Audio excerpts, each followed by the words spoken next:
keeping it real. Yeah, I'm keeping it real. I'm keeping it real, of course, all the time. Reverend Al Sharpton joined the growing chorus of voices demanding accountability in Jordan Neely's death, drawing attention to two other men who appeared to have played a role in restraining the 30-year-old. I'm looking at the video. You got one man choking and the other holding him down. They all need to be in front of a grand jury. No justice. And now, America's #1 civil rights leader, the Reverend Al Sharpton. Hey, Rev, how you doing? I'm good. All right, let's get it going. You out alive. Bring me the newspaper. It's Wednesday, February 12th. Do you know what time it is? It's Al Sharpton's time. And for the next 3 hours, it's time to put aside all pretenses, deception, denial, or fronting. The time must come and has come to keep it real on Keeping It Real with Reverend Al Sharpton. A very good afternoon to you all across the country, and good morning to our West Coast listeners, and welcome to those listening on Sirius XM, Channel 126, The Urban View, where talk empowers and becomes action. I'm coming to you live from our National Action Network corporate headquarters in New York, and we are live on our local stations and on Sirius XM and live at nationalactionnetwork.net, our live stream.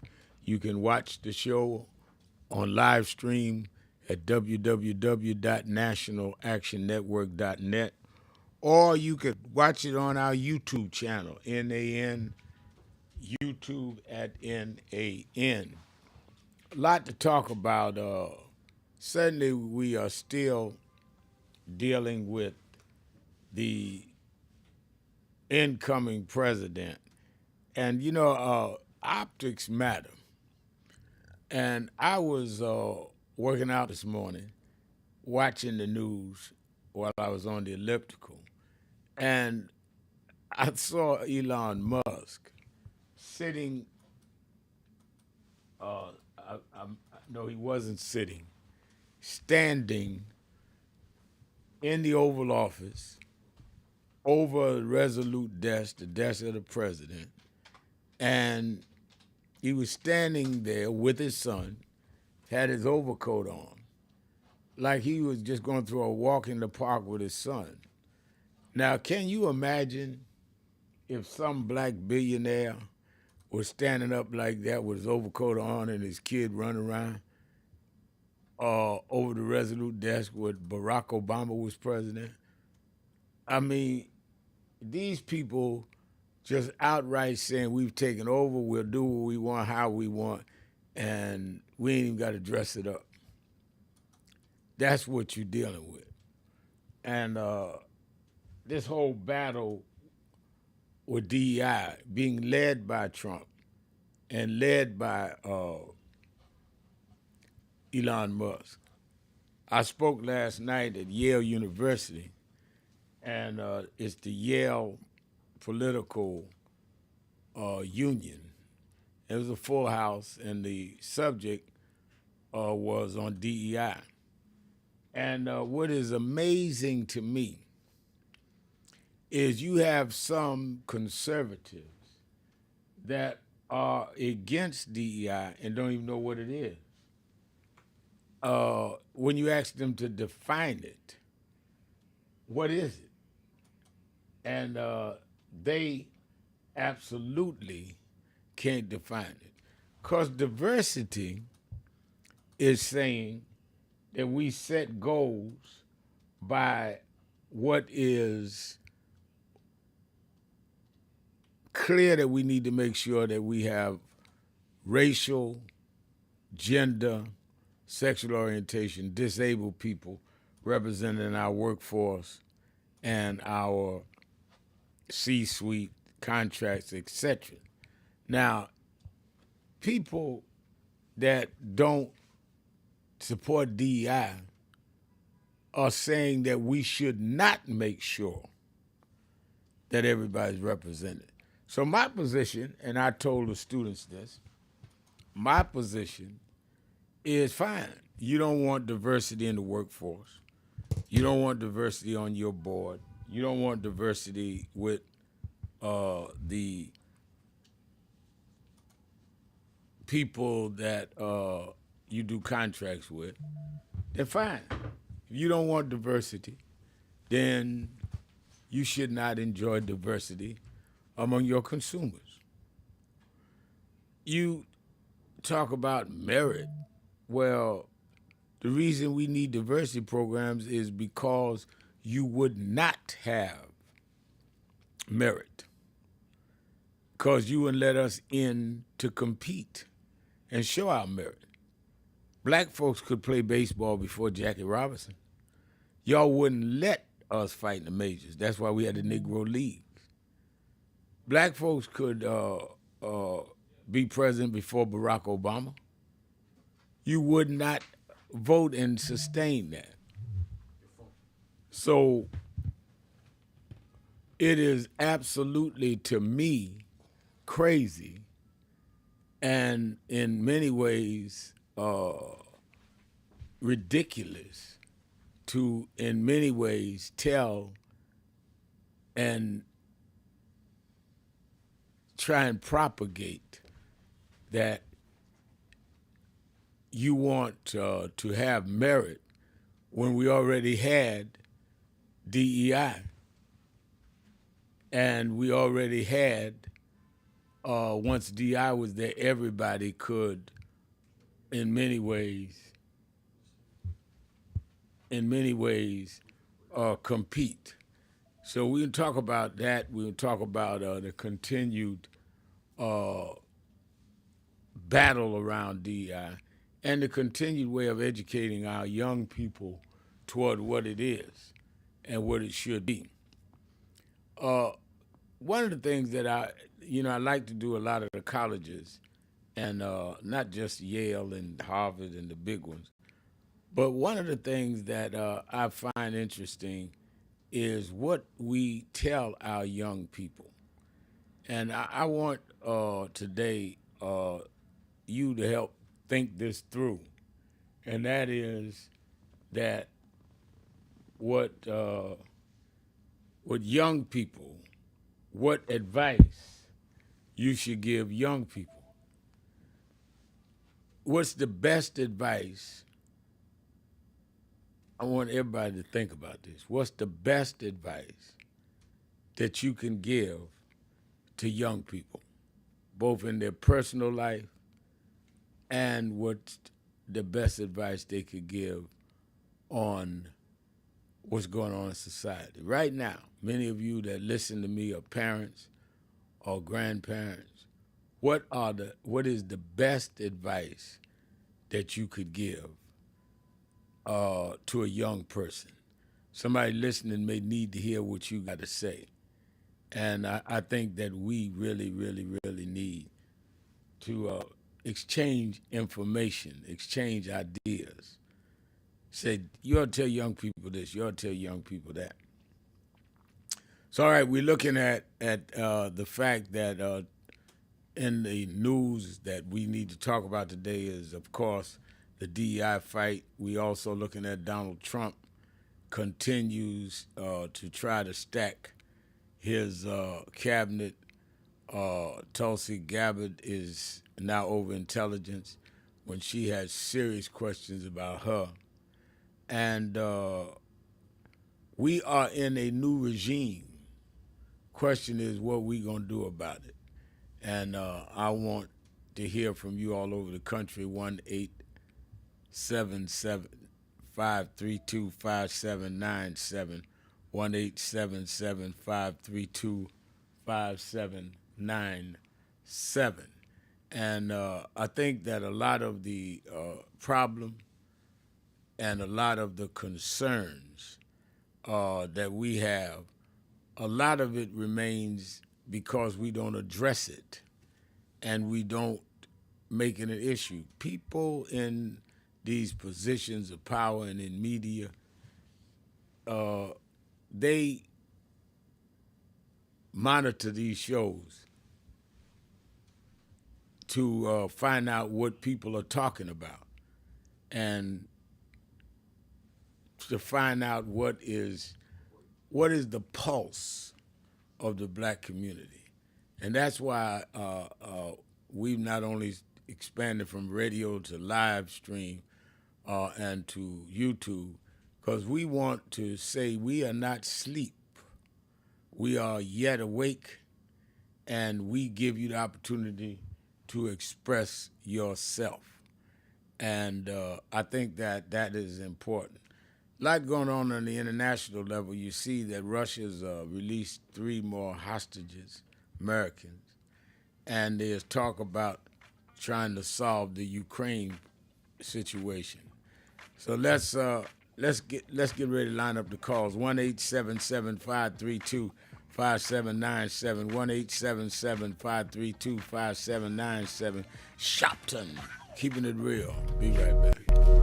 I would argue that DEI is a result of those that by law and later by enforcement would not deal with diversity, would not deal with including people of color, gender, sexual orientation, as well as disabled. And the conscious effort by government and the private sector to begin to equalize the opportunities of this country was something that makes it more humane and fair for all of us. To DEI diversify. It's not based on the lack of merit. We could not show our merit because we were extremely pompous conservatives that talk about we want a society based on merit. Well then, if it's based on merit, then why did you discriminate based on race and gender? Until they cut off much of the population and then had merit between white males. That was what they meant, not merit. Let's have real merit, but let's also make up the ground that those of us with merit was not able to compete.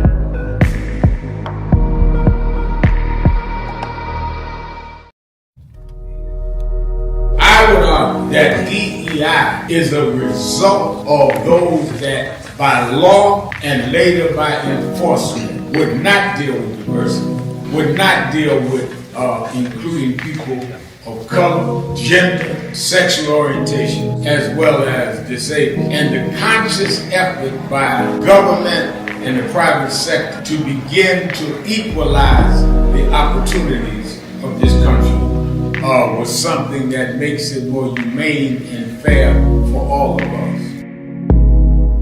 To DEI diversify. It's not based on the lack of merit.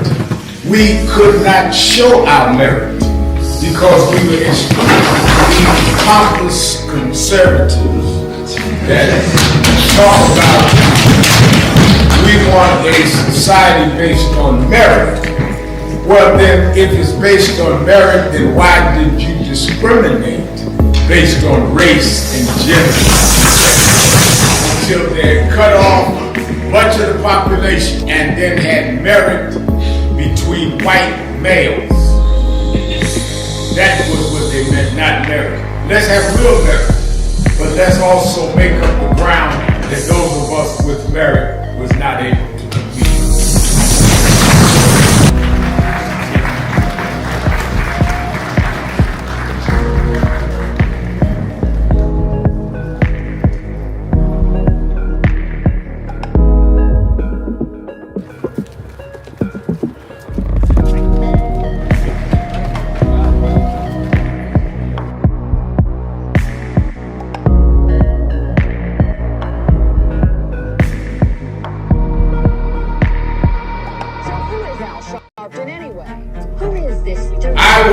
that DEI. A number of black New Yorkers as well. He is little more than a pudgy exhibitionist who can be counted on to show up, bullhorn in hand, at every racial incident.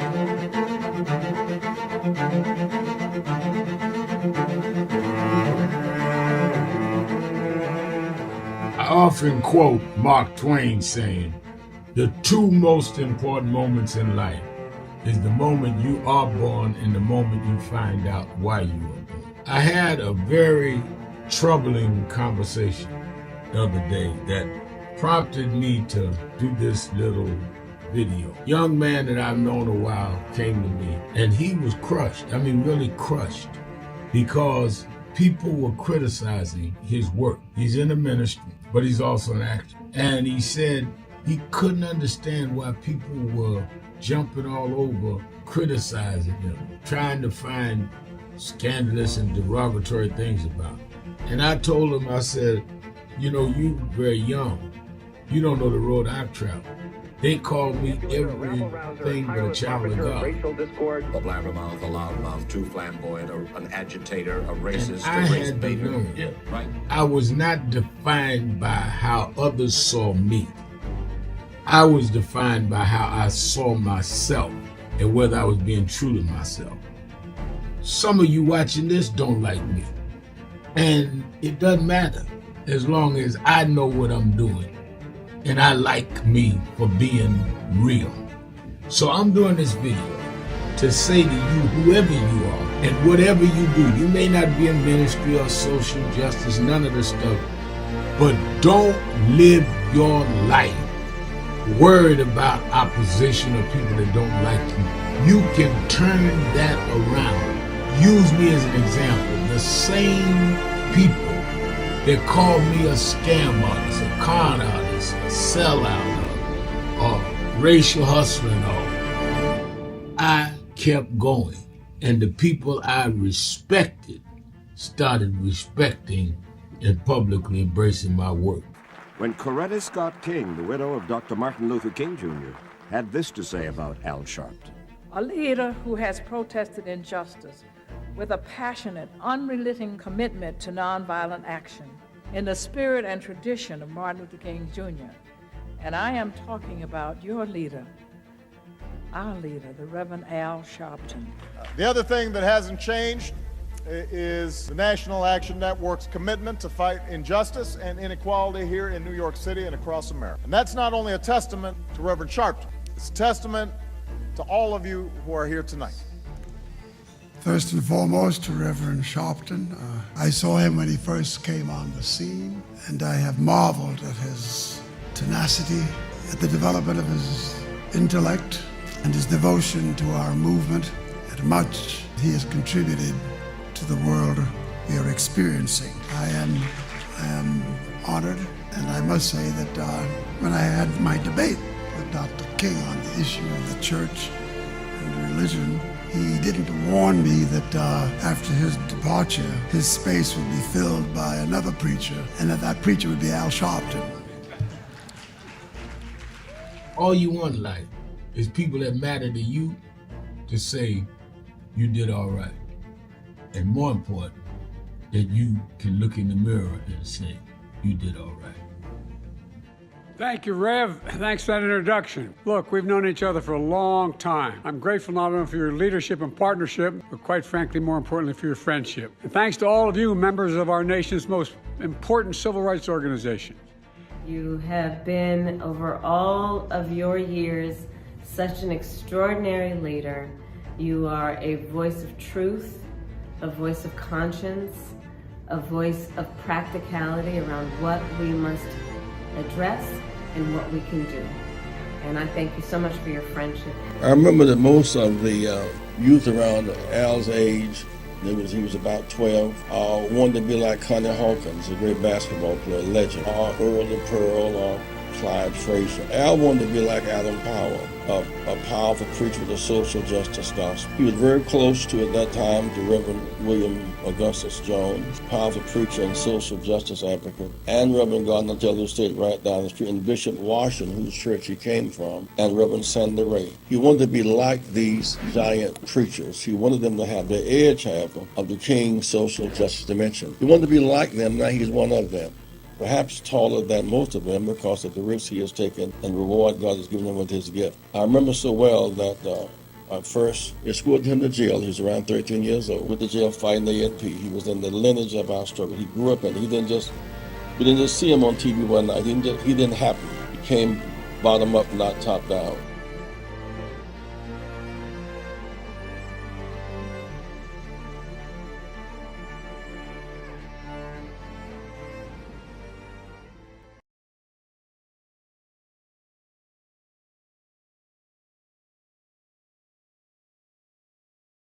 So who is Al Sharpton anyway? Who is this 33-year-old preacher without a church? A number of black New Yorkers as well. He is little more than a pudgy exhibitionist who can be counted on to show up, bullhorn in hand, at every racial incident.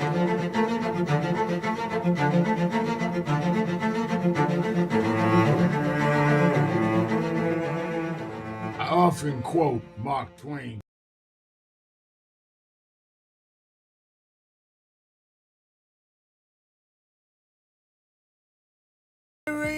Keeping it real. I'm your host, Reverend Al Sharpton, and we're back. 1-877-532-5797. 1-877-532-5797. And we're talking about the issues of the day. And my question of the day is, what is the most important thing to you that we can tell young people, both about life and about what's going on in the country? And it's interesting to me. When I spoke last night, must have been 300 students there at Yale, packed the Yale hall, and mostly white.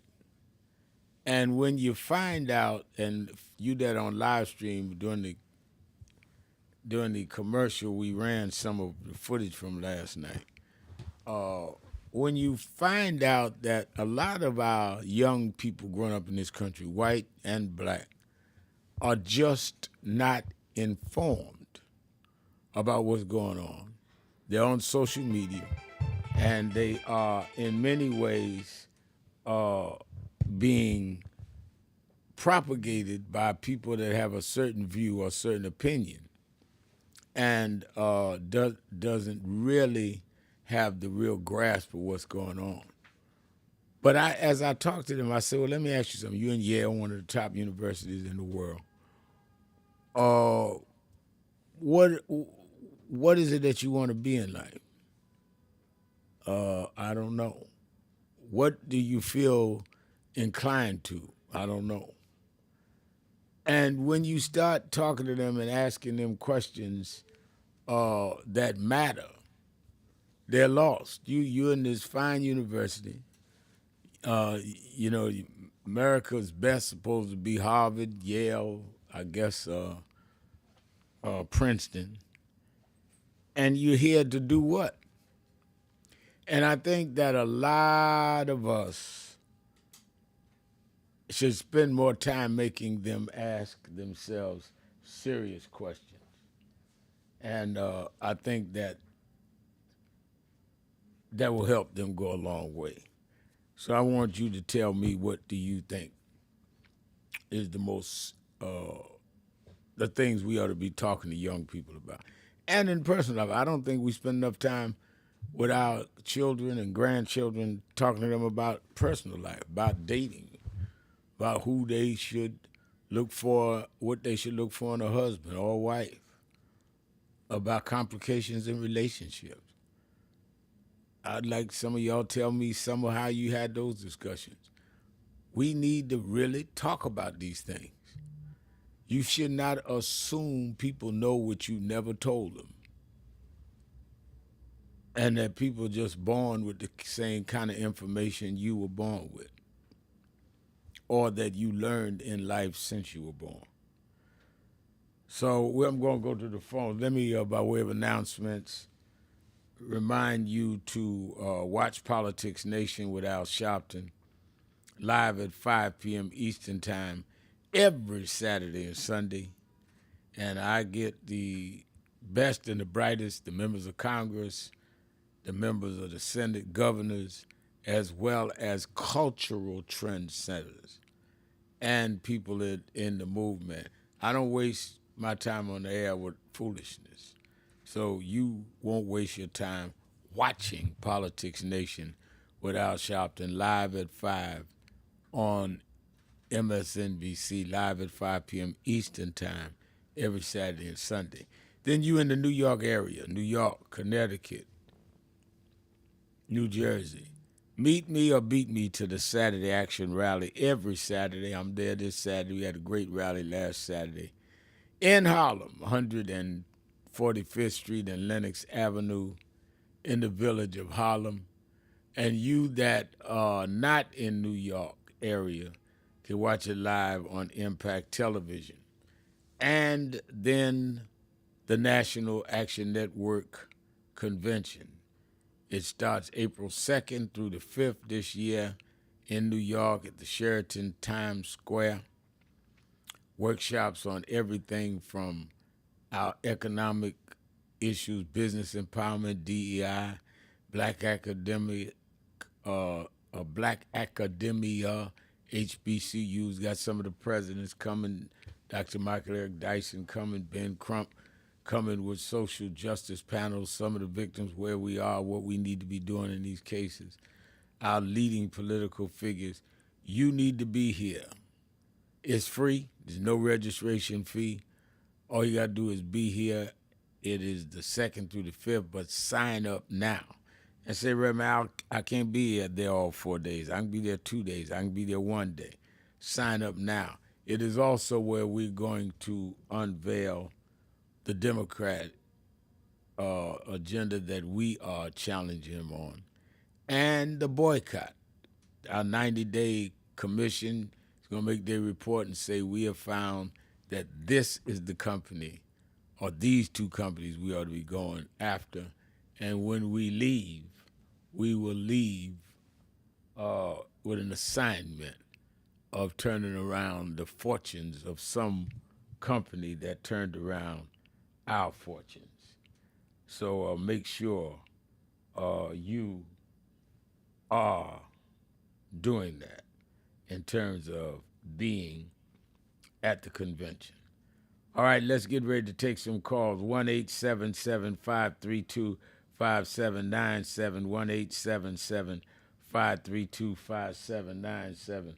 Let's start with Tim in Wilson, North Carolina. Tim? Refresh, Rev, refresh.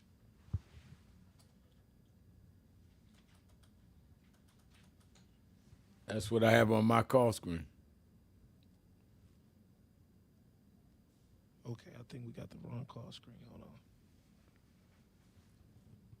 I think we got the wrong call screen. I got Still Bill, Norm, Woody, Anita, Queen, Marcus, Ronnie, RT. No. Wait a minute, we're trying to get our call screens right. I can text them to you if that's okay. Yeah. All right. Let me start with Still Bill, in Cincinnati, the Buzz. Still Bill, you're keeping it real with Al Sharpton. Happy Black History Month and good evening to you, Reverend. Good evening. That is a very interesting topic that you picked, and I couldn't be more happy to. I'm trying to find the word. Trying to participate in it. Over the years, when I was growing up, I had influences such as a barber, local mailman, local basketball coach, neighbor, anybody that would inspire me to, do what's right. And is the reason why I'm here today. And I give God mostly the credit for bringing these people into my life. I had a basketball coach named Willie C. Jackson.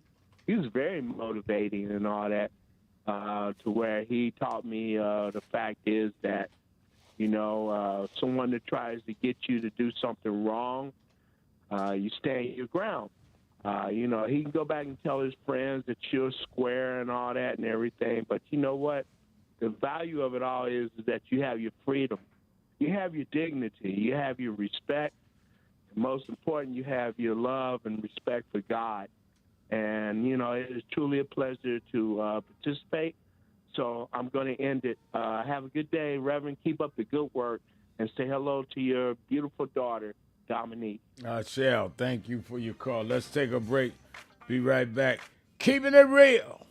Sharpton. Be right back. Yeah, he's right. You lost your fire and you lost your mind. We got 60 blacks in the Congress. Black mayors all over the country. And you standing around talking about, I don't know why Sharpton talk about boycotting. When we had no people in Congress, when we had no black mayors, we shut down bus companies, we shut down Woolworths, we shut down A&P, because we had dignity, and we had pride, and we had integrity, but you've lost that.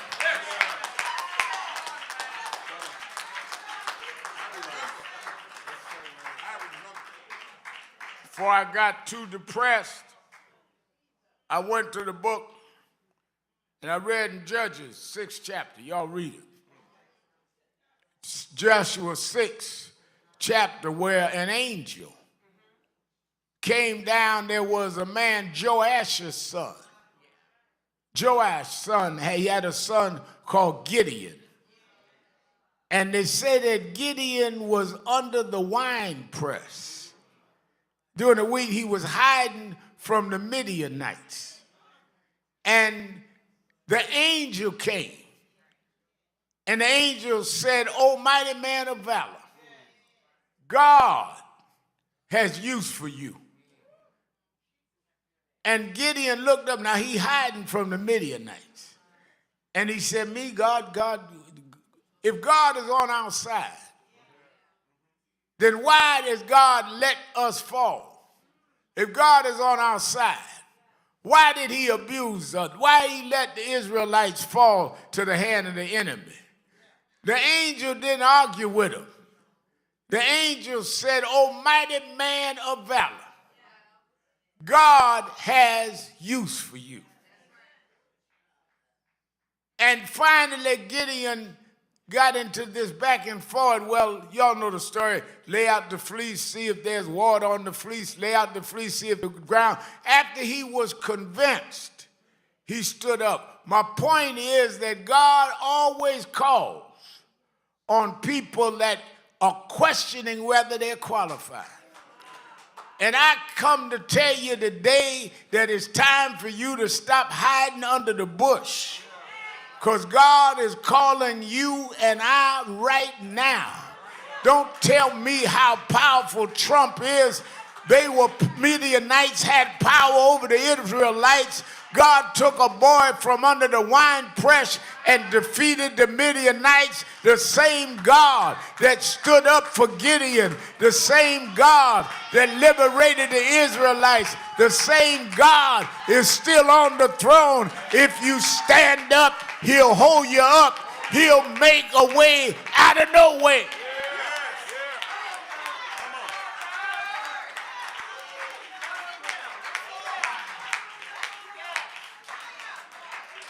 You're hiding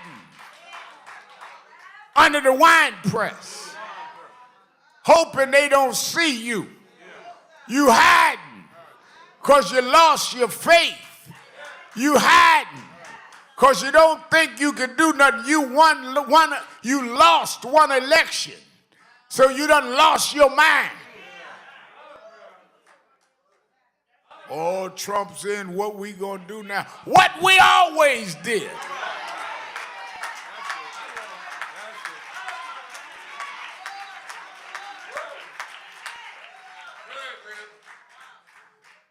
How you lost your nerve now? When if people had not had nerve, you wouldn't be working where you working. How you lost your heart now? When if it hadn't been for people that had a heart, you wouldn't be living where you living. How you backing up now? When if people had backed up, we wouldn't have come this far. Those executives that you looking up to are a result of a movement. They didn't move themselves up. We opened the doors for them. Barack Obama was a result of the voting rights struggle.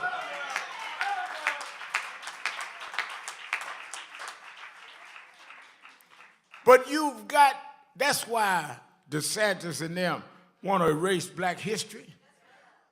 They don't want you or their children to know the history.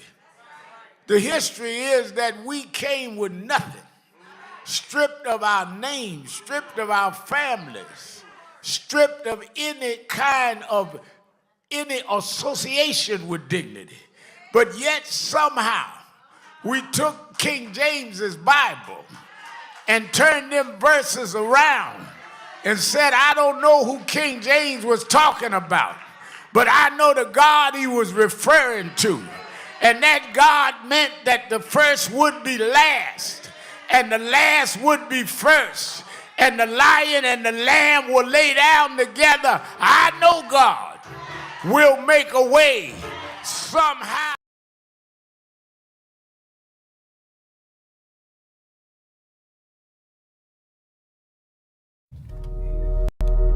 I would argue that DEI is a result of those that by law and later by enforcement would not deal with diversity, would not deal with including people of color, gender, sexual orientation, as well as disabled. And the conscious effort by government and the private sector to begin to equalize the opportunities of this country was something that makes it more humane and fair for all of us.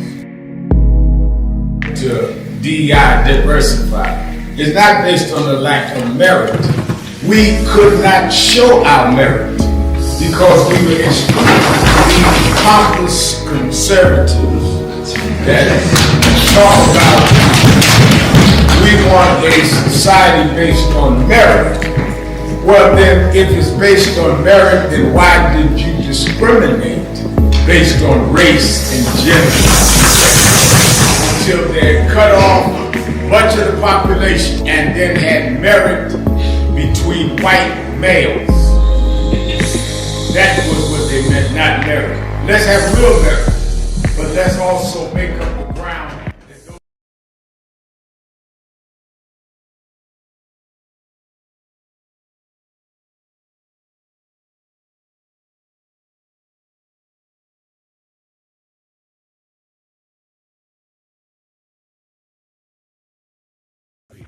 Reverend Al Sharpton, and we're back.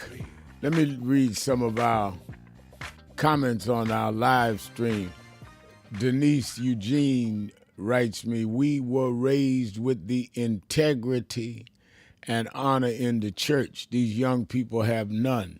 They're ripping off seniors with degrees they were supported to get. They don't know God and they are missing it, but not all, thank God. And she's right, not all.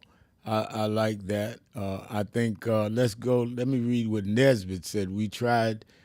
Nesbitt says, we tried to tell him about racism. He never wanted to believe us. He grew up mostly in a white community. Him becoming a police officer was a no-no. I also told there about slave catchers. God is the only answer. Now I pray all the time to put a hedge of protection around him and his co-workers. I know my grandson, he He makes a great officer, but it's dangerous. We want to encourage our young people, Angela Bishop says, to respect for one another and respect the elders in the community. That's a few people answering the question of the day on live stream. Let me go to Norm in DeSantisburg, Florida. Norm is on our call line on air. Go ahead, Norm. Yeah, how you doing, Edward? You know, the thing that I find most irritating, I just wanted to talk about amazing double standard. I want you to check this out. We were talking about the condoms in Mozambique, okay, or the condoms that were supposed to go to You Gaza. got to talk in the phone. You coming off muffled. Okay, hold on a second here. Hold on a second. Can you hear me now? That's much better. Okay, Reverend. We want to talk about the misinformation about the Gaza province, the condoms that were supposed to go to Gaza province of Mozambique, which didn't get there. But I want you to look at something in a higher light about the amazing double standard that our government has played, particularly on our black healthcare providers. I want you to go back to the area, to the day 1993, 1990, to the area of Jocelyn Elders, Surgeon General of the United States of America. And this is when the AIDS epidemic came about, and she was let go by the Clinton administration during that time because she advocated that one of the ways that we can treat or inhibit the spread of HIV was by the use of condoms. All right, and they let her go. All right, this is Sister Jocelyn Elders. Yeah, I remember Jocelyn Elders. Yeah. And now what happened? And then here, what is our policy now when we look at part of this is USAID, part of this is CDC, part of this is National Institute of Health. That one of the ways that they stop the spread of HIV in other parts of the world is through condoms. Now, we fired this as we criminalized what this sister, this medical doctor, a pediatric surgeon, a pediatric endocrinologist, Arkansas, head of the United States Department Surgeon General, we criminalized her actions then, her foresight then. And now we come back 20 or so years later saying, oh, we forgot about that one. You know, Sister Jocelyn Elders, not only was she right, but she was right on point about what's happening here today. And thank you for your call. And to prove that is what she recommended then is what we ended up doing now, as you said, in Mozambique and other places. Very, very good. Very good point, Norm. Let me go to Marcus in Baltimore, Maryland, WOLB 1010. Marcus? Hey, how you doing, Rev Al? It's Mark from Baltimore. Oh, it's Mark. All right, it's Mark from Baltimore. Yes, sir. Good to hear your voice. How you doing? I'm good. It's good to hear you too, man. I seen you when we was in D.C. the 20th. We will not go back. And I met Dominique. I met your daughter. I was over there with my big brother, my adopted big brother, Senator Larry Young. Right. And one of my mentors. And, you know, man, you just bring the fire all the time. But, you know, me and my wife have, a blended family of 8 grown children, 8 grandchildren. And we met in recovery. And what I always told my children is, you know, I always told them, I say, you do the best you can. I say, you always, you know, you accept help. If somebody want to help you, you accept help. Ain't nothing wrong with that. But I say, you do the best that you can, whatever you're doing. And if it doesn't work out, you didn't fail. I told them that, you know, but what's going on now, Rev, and you know this, we both 70 years old. When we was coming up, I was born in New York. Mother moved down here when I was a baby, back and forth. Went to school down here 6th, 9th, and 10th, rest of the time in New York. our mentor, Frankie Robinson. Reverend Frankie Robinson got me out of jail 3 times as a teenager.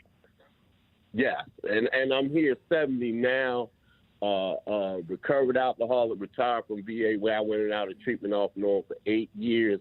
I'm out here with We Out Us, part of National Action Network, and have a show every second and fourth Sunday on WOLB that I've been paying for 13 years now, co-host with Larry Young on Mondays at 10 a.m. And what we're dealing with now, Rev, you know Donald Trump is a poor excuse for a man he's not very bright, as his Secretary of State gave him the name Moron 45. I didn't give it to him, Rev. Now he's Moron 47. Am I right, Rex Tillerson? Oh, yeah, you're right. He gave him that name, am I right? You're right. That's right. So we have to remind him of that every day. We have to remind him that we know that Elon Musk bought the presidency for $300 million. Senator Young said that Time Magazine redeemed themselves because they had him as Man of the Year, but he said they had Elon Musk on there sitting at the president's desk. Sitting behind the Resolute desk. Yeah, last week cover story. So that's what we have to do as the Democrats, man. We got to stay on message, Rev, so that we can win the midterms, and not let them be comfortable in what they're doing. And my oldest daughter here in Baltimore, because that's what our children is doing. They not having this stuff. They business owners and stuff. She sent me this, Rev, and it says the movement is about to begin. This was sent to me. Let's all get behind this. Please try to share it with at least 25 people. The 24-hour economic blackout, February 28, 2025, as our first initial act, we turn it off for one day. We show them who really holds the power. Friday, February 28th, from 12 a.m. to 11:59 p.m., what not to do. Do not make any purchases. Do not shop online or in store. No Amazon, no Walmart, no Best Buy, nowhere. Do not spend money on fast food, gas, or major retailers. Do not use credit cards for non-essential spending. What you can do, only buy essentials. And it says, spread the message, talk about it, post about it, document your actions, and why this matters. Corporations and banks only care about their bottom line. If we disrupt the economy for just one day, it sends a powerful message. If they don't listen, they won't. We make the next blackout bigger and longer. This is our first plan of action. Brad, you have a good day, man. All right. Thank you for your call. And stay in there with Larry Young, the Godfather, no doubt about it. Let me go to Ronnie in Georgia. Ronnie, you're keeping it real with Al Sharpton. Good evening, Ralph. Good evening. I think that the thing that we need to teach our young people, starting first off, is to love themselves, Ralph. Because we got a lot of young people today that don't even love themselves, and you can tell by the actions that they do. And then we need to teach them to love one another. One of Jesus' greatest commandments was love, right? Yeah. And he said, love thy neighbor as thyself. Right. And which means you got to love yourself in order to love your neighbor, which is why I love what you started with, teach our young people how to love themselves, because you can't love anybody else properly if you don't love yourself and know your own self-worth properly. That's very important how you phrase that. Go ahead. Right, and I challenge all these millionaires that are in their own state, black and white, to invest in our education system. Right. Because as we see now and going through this administration, it's up to us to take care of ourselves. They're not going to do anything for us. And so, therefore, I challenge these millionaires. You don't have to try to save the world just within your state. Black and white millionaires, invest in education, public education, not only athletics, but academic, Rep, and I charge them for that. And then have you heard about Pete Hesse said that they will no longer recruit at these black prestige engineering schools in Baltimore. Have you heard that? I've heard it. I've not been able to verify it. Have you verified it? It's true? Yes, sir. Yeah, it is true. And it was one general that spoke out, but he remained anonymous. He said that it is just blatant. A general now, this ain't no, person off the street or, some just random person. It was a general within the ranks of the Army said that it was just plainly, blatantly, straight out racist. Wow. And that's what yeah. And that's what he said. He said that they have been doing this for years, and these are some real bright, brilliant black people. And the thing about it is, Ralph, it wasn't only black people, it was some brown people and some white people too. But it was predominantly black folks. That's what they got. I hear the news. Love you, Ralph. Love you. Thank you for the call. Let's take a break. Be right back. More of you on the phones and more of you on live stream comments. I'm coming to everybody. 1-877-532-5797 or go to www.nationalactionnetwork.net live stream and send me a comment. We'll be right back. So who is Al Sharpton anyway? Who is this 33-year-old preacher without a church? A number of black New Yorkers Breaking as well. news. He is little more The than issues, the stories affecting you. Now here's the news. Bullhorn in hand at every racial incident.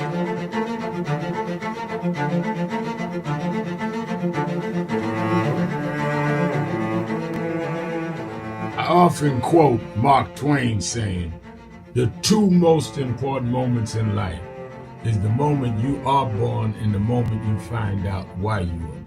I had a very troubling conversation the other day that prompted me to do this little video. Young man that I've known a while came to me and he was crushed. I mean, really crushed because people were criticizing his work. He's in the ministry, but he's also an actor. And he said he couldn't understand why people were jumping all over, criticizing him, trying to find scandalous and derogatory things about him. And I told him, I said, you're very young. You don't know the road I've traveled. They call me everything but a child of God. Racial discord, a blabbermouth, a loudmouth, too flamboyant, an agitator, a racist, I a race had to baiter. learn. Yeah, right. I was not defined by how others saw me. I was defined by how I saw myself and whether I was being true to myself. Some of you watching this don't like me. And it doesn't matter as long as I know what I'm doing. And I like me for being real. So I'm doing this video to say to you, whoever you are, and whatever you do, you may not be in ministry or social justice, none of this stuff, but don't live your life worried about opposition or people that don't like you. You can turn that around. Use me as an example. The same people that call me a scam artist, a con artist, a sellout, or racial hustler and all, I kept going. And the people I respected started respecting and publicly embracing my work. When Coretta Scott King, the widow of Dr. Martin Luther King Jr., had this to say about Al Sharpton. A leader who has protested injustice with a passionate, unrelenting commitment to nonviolent action in the spirit and tradition of Martin Luther King Jr. And I am talking about your leader, our leader, the Reverend Al Sharpton. The other thing that hasn't changed is the National Action Network's commitment to fight injustice and inequality here in New York City and across America. And that's not only a testament to Reverend Sharpton, it's a testament to all of you who are here tonight. First and foremost, to Reverend Sharpton. I saw him when he first came on the scene, and I have marveled at his tenacity, at the development of his intellect, and his devotion to our movement, and much he has contributed to the world we are experiencing. I am honored, and I must say that when I had my debate with Dr. King on the issue of the church and religion, he didn't warn me that after his departure, his space would be filled by another preacher, and that preacher would be Al Sharpton. All you want in life is people that matter to you to say you did all right. And more important, that you can look in the mirror and say you did all right. Thank you, Rev. Thanks for that introduction. Look, we've known each other for a long time. I'm grateful not only for your leadership and partnership, but quite frankly, more importantly, for your friendship. And thanks to all of you, members of our nation's most important civil rights organization. You have been, over all of your years, such an extraordinary leader. You are a voice of truth, a voice of conscience, a voice of practicality around what we must address and what we can do. And I thank you so much for your friendship. I remember that most of the youth around Al's age, he was about 12, wanted to be like Connie Hawkins, a great basketball player, legend, or Earl the Pearl, or Clyde Frazier. Al wanted to be like Adam Powell, a powerful preacher with a social justice gospel. He was very close to, at that time, the Reverend William Augustus Jones, powerful preacher and social justice advocate, and Reverend Gardner Taylor State right down the street, and Bishop Washington, whose church he came from, and Reverend Sandy Ray. He wanted to be like these giant preachers. He wanted them to have the edge, however, of the King's social justice dimension. He wanted to be like them, now he's one of them. Perhaps taller than most of them because of the risks he has taken and the reward God has given him with his gift. I remember so well that I first escorted him to jail. He was around 13 years old, with the jail fighting the ANP. He was in the lineage of our struggle. He grew up in it. We didn't just see him on TV one night. He didn't happen. He came bottom up, not top down.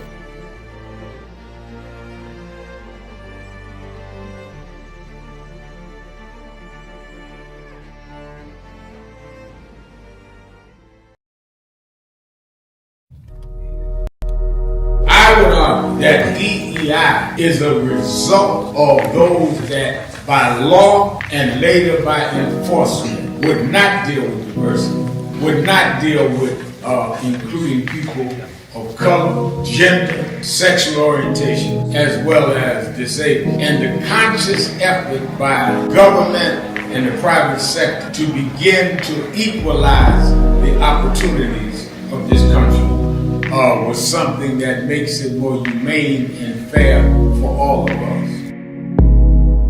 To DEI diversify is not based on the lack of merit. We could not show our merit because we were excluded. Pompous conservatives that talk about we want a society based on merit.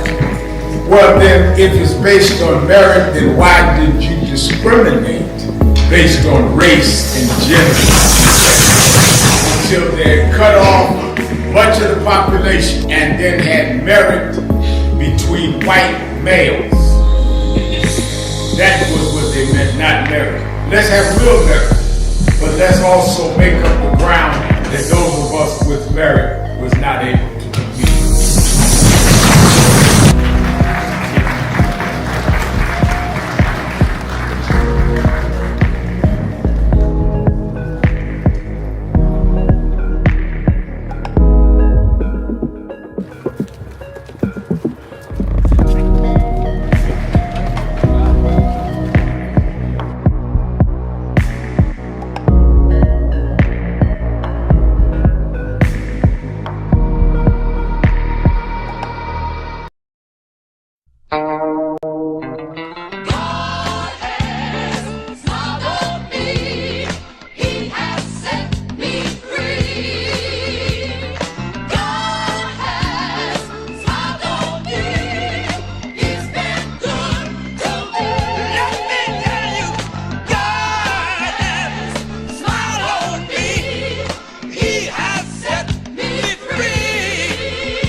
been traveling around the country talking to the radio announcers, the church people and the street people, telling them that God has smiled on me.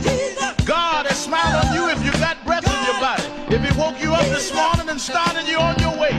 But I want to tell you some stories of people that God smiled on. We know the story of Dr. Martin Luther King, how he started way back in Montgomery, Alabama in 1955, trying just to get dignity, trying to get respect. And he went all the way to the mountaintop. But he didn't forget about the brothers in the valley. He didn't forget about those trapped in the alley. And I hear Brother Martin King say, God has smiled on.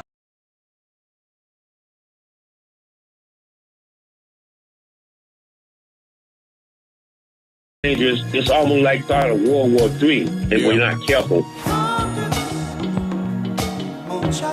Live from the National Action Network corporate headquarters in New York. There's no side that can justify, to me, killing innocent people. Absolutely nothing. Keeping it real with the world's civil rights leader, the Reverend Al Sharpton. You live, Rev. Keeping it real, keeping it real. I am your host, Reverend Al Sharpton, and we're back. 1-877-532-5797, 1-877-532-5797, or go on the live stream and send me a message in our messages. You can write me a message. I'm looking at them as we do the show and reading some of them as we can get to the messages. I'm looking at your Braj Lacarage. I know I'm saying the name wrong, but they're saying we would support who don't support us. And that I like that message. We definitely need to stop supporting people that don't support us. Let's go to RT in St. Louis, Missouri online. RT, you're keeping it real with Al Sharpton. Oh, yes, sir. Thanks for taking my call, Reverend Sharpton. I was thinking about how Governor DeSantis, how he didn't want Black history to be taught in the schools or put in school books. But I was watching a documentary on Roku TV, and this public school, they had invited a woman who was an Auschwitz concentration camp survivor. They invited her to come to the auditorium of the school. It could have been a Jewish school, but they invited her to come there and speak to the children, the teenagers there, about what it was like living in those concentration camps. So, it's just amazing to see that, and then have somebody like DeSantis say he don't want our history to be taught in schools or in the books. But finally, I'll put it like this, because I know the other callers. I've been thinking for months. Should Black children, should they know about the slave codes and the Jim Crow and the history of this country? Because we've seen it. We've seen pictures of people being lynched, and it hasn't affected how I interact with Caucasian people. I mean, it hasn't affected me at all. But then I thought about I was watching an animal program where animals, they teach their young about what's going on around them. Like it was a deer. She had just had a baby deer, and that baby deer, she knew exactly how to stay hid in the bushes until the lion went away. So animals, they teach their children about what's going on around them and what to avoid and what to have contact with. So I think we should do the same thing. I thank you for your call. That's the question today. What should we tell our young people? And I love that what you said. We need to teach them what's going on, even when they don't want to hear it. You've been young, I've been young. A lot of things that parents, people in the community wanted to tell us we didn't want to hear. But it was in our head, and later in life when we needed to pull it down, it was planted in us and say, now I know what they were saying. and I'm going to do this, that, or the other. I really believe that's one of the most important things you can teach young people. Frank says, I'm reading comments on the live stream. Frank says, I believe that the Frank's, was it Colucci, says, I believe the greatest gift is to demonstrate forgiveness. One day it can make an impact. Interesting. I like that. All right, let me go to my friend D in Northwest Atlanta, Georgia. D? Hi, Reverend Al. You're the host with the most. Yeah, I love it. Thank you. Yes, you are. When I was growing up, there was a lot said about the golden rule: do unto others as you would have them do unto you. Right. That's what we were taught, and for a long time, that's what you heard. But now with DEI, I guess MAGA doesn't believe that. They don't believe that everybody should be treated equally. You treat them the way you want to be treated. Right. But that's what I learned growing up. I called today to mention inflation. I heard on the news today that inflation is up 3%. And I want to know, where is the outcry? Right. Trump supposedly was voted in because of the price of eggs and other items that were going up. Now, the local media doesn't focus on the idiocy of this, so it's up to the Democrats to bring it out and to make sure that the common people, the people who are so busy working, they don't pay attention to politics like a lot of us do. So I'm going to say this again: if there are any Democrats listening, you need to get the messaging out. It's not going to hurt you to put a few dollars in and put an ad out there that asks, "Is this what you voted for?" Absolutely. I think that'd be a great ad. That would be a wonderful ad. And if anybody's listening, those folk who send me these messages, emails, and cell phone messages asking for my money, I will contribute to that if you tell me that's what you're going to do. And, Reb, I love you, and I thank you so much, and you are the best. Thank you. Thank you, as always. Good to hear your voice, D. Let me go to Haki in Baltimore, Maryland, WOLB. Haki. Yes, good afternoon, Reverend Al. How you doing today? I'm doing well. How are you? Great. Well, I'm beautiful. Well, certainly Baltimore, looking forward to coming to the conference in April. As you know, Baltimore always represents. Big time. Oh, yeah. Y'all definitely. Y'all turn out big time. Yes, sir. But one thing, Reverend, now, I just want to, just applaud your work first and foremost. But one thing I would say to young people is to have some level of decorum and appreciation for those who have come before you. I hear you say, Reverend Al, about scenarios where, people say this is not your grandfather's movement, right? Or something to that extent. Right. This ain't your grandma's movement, yeah. Right. Well, Reverend Al, and let me just say, I recently, had to, defend you. It was online. I guess it was some people in New York. I guess they refer to themselves as nationalists of sorts. And it's interesting, because I don't know if I came to the Saturday Action Rally, and I saw, some people. So some people, I don't know if they in there spying on you or what, but it's interesting. So this is what happened. So somebody would say, and this is what I mean by giving respect and just having a little operational unity here. So someone would say, for instance, in a group, well, I don't support Reverend Al, but I think that this boycott is a good thing. And I say, well, what makes you have to put Reverend Al Sharpton name in it? Or, like, why didn't you just take his name out? Why you have to defame his name in front of people who may not know his work? I mean, I know what you stood for. I told him, you put your life on the line. You get more threats than most of them. And they don't need to be. I mean, it wasn't necessarily a defamation, but it's just like, why would you put that energy out there and then say you support the boycott? Do your own boycott, or just support it. You have to say but or and. You don't have to say anything. Just support it. That's it. So. Yeah, you're right, and I appreciate the spirit of what you're saying, that Aki.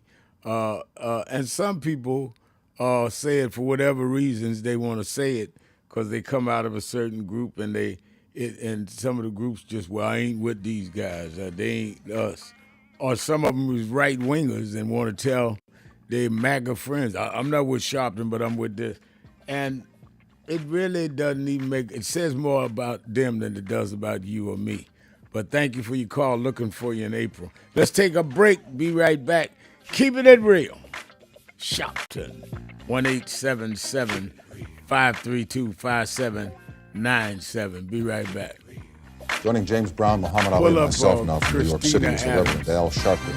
Mr. Brown, James, I'd like to ask you about this young man, how you came to meet him, and what the National Youth Movement, which he represents, is all about. Tell me something about it. It's about teaching young kids the right way to go, and the things to be involved in education. Don't be a dropout, which is one thing I'm very much behind.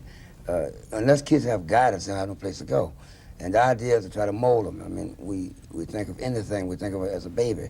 And what we mold them to be is what it will be later on. He used to stand at my back door, and he believed in what I said, the Don't Be a Dropout program, and the fact of helping kids and giving them the right idol and the right image to go with, cleaning, grooming, and wanting to work, wanting to be something. I started as a kid, a juvenile delinquent, and everything. Had no model. And I was able to be a model for a young man like this. And what he turned out to be is a minister, and he preaches the right thing, and I'm for him 1,000%. I'm for everything he's about. Mr. Sharpton, how national right now is the National Youth Movement? Is it something new? Has it been going on for a while? Do you have a stated number of members? Tell me something about it. Well, we don't really get into a numbers game, because that's been a trick that has been played for the last 20 years. What we're basically interested in doing is saying to young people of impoverished backgrounds that there are people like a Muhammad Ali and a James Brown that represents hope to us. Because these people, despite all of the social odds, despite the unemployment statistics, despite the lack of education in their day, were able to grow and be something that we can be proud of. A man like me didn't have a father at home, but I had a James Brown to look up to and would want to sing and dance like him, or Muhammad Ali, who I saw stand up and give away millions of dollars of stamps to the government so that I would have a right to come 10 or 20 years later and try to fight for my kids. So what we're saying is there are symbols and images that kids can look up to and not have to throw a brick through a window, but that can work by the sweat of their brow and succeed, just like these two gentlemen did. But considering the numbers of young kids today, and Rev, there are hundreds of thousands or tens of thousands of kids who really are in hopeless and desperate situations, is it enough to just offer them an example? You say hopeless, though. Not hopeless. Well, let's say, to them, 10, 11, 12-year-old kids, it's never hopeless. There's no such thing as hopeless. It's never hopeless. When I got 8 to 16 years for breaking and entering as a kid, because I was hungry, and here I am today, it's not hopeless. Don't say hopeless. Then we're carving out. I don't believe in hopeless. Don't you think it's hope? If you believe in something, try it. No such hopeless. I don't believe in hopeless. We're not going to go with that. And I think he's about teaching them how to get out and fight for themselves. That's what it's about. No, it's not hopeless. Everybody has a cause and everything, but everybody want to live. And I think living is what we're about. We're not going to teach dying. Hopeless is dying. I agree with you 100%, James. But what I'm trying to ask here is simply saying, you too can be a James Brown or a Muhammad Ali. Is that enough to give a kid who's hungry, who doesn't know where his next meal is coming? I'll say it. Give him somewhere to go. I think it's awful weak to tell a kid, you can be a James Brown, one of the greatest entertainers in the world, and me, one of the greatest fighters. And like you said, the hundreds of thousands of millions of kids that need a break. You can't have that many great people, but they can get educated. They can go to school. They can learn. I'd like to say one thing. We have crime today. It's a big problem. I think they took a national vote on what the people want the government to spend most of the money on, and crime was over national defense. Worrying about Russia, China, outside enemies, they're worrying about inside crime. We have crime today, all type prostitution, murder, exploitation, degradation, and wars of all kinds. And I'm going to tell you why everything's happening. And I think if you're intelligent, you agree with it. If we were riding an airplane and the two pilots died for some reason, is there anybody in this room that can go in the cockpit, pick up the radio, start working it, bring the plane in, depressurize it as it land, and make it, and late at night on a stormy day? You couldn't do it. Right.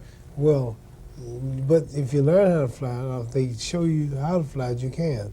Since God made the world and God made us, He sent the Bible, the Torah, the Quran, sent Moses, Jesus, Noah, to show us how to run the world. And God left His laws. If we don't follow His laws, then we crash. Let me say this, though, Mr. Snyder, in response to your question to Mr. Brown, Mr. Ali. Yes, it is enough to begin with showing them an example, because before you get to education, you need motivation. If you don't have motivation to get out of the bed, you won't make school or the party.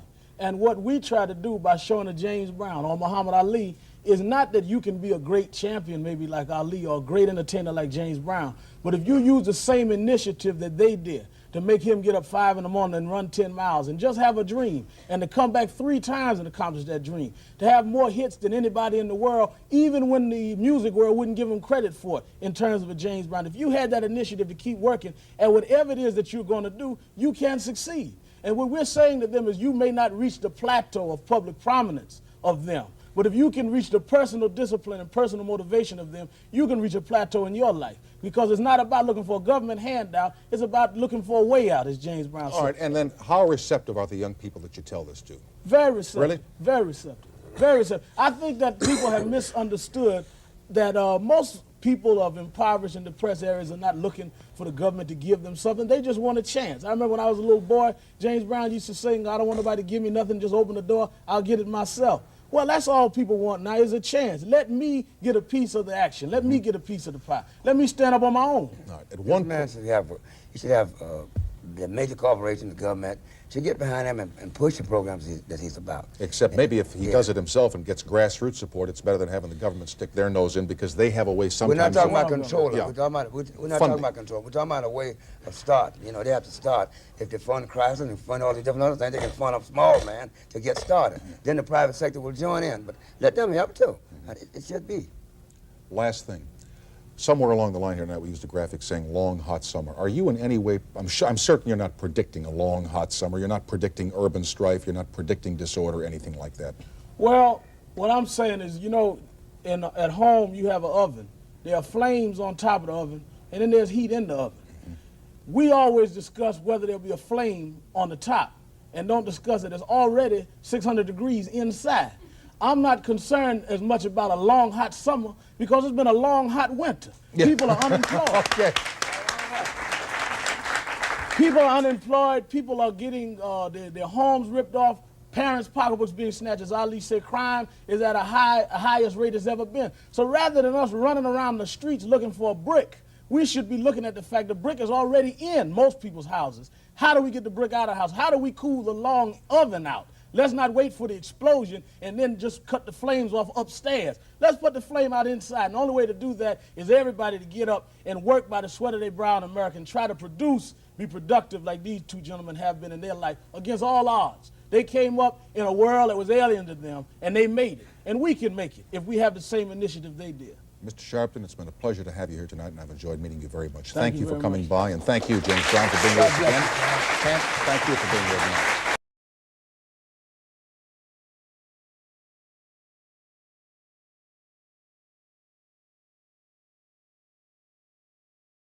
God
5, Rev. Keeping it real, keeping it real. I am your host, Reverend Al Sharpton, 1-877-532-5797. Tony Jones Johnson writes a comment on my live stream page, says, no, the onus is on we the people to ensure that the very rights that our ancestors fought and died for matter in this perilous moment. History is indeed repeating itself. Parents have failed children. I like that, Tony. Let me go back to the phones. Let me go to Frank in Miami, Florida. Frank, you're keeping it real with Al Sharpton. Hello? Hello there. Yes, hello? Yes. Yes, hello? You're on the air, yes. Hello? All right, I don't think he hears me. Let's go. Let me go to Miss Richardson in Chevy Chase, Maryland. Miss Richardson. Yes, dear. How are you? I'm doing well. How you doing? Awesome. You know, Red, it was a doctor that was on the morning show, Carl Wilson show, and she gave some startling statistics about black women, you know, our sisters. And she was saying, in effect, that they are the highest amongst any other group of women that's getting this ST, you know, this sexually transmitted STD type disease. Yeah, sexually transmitted disease. Yeah, Red, did you know it?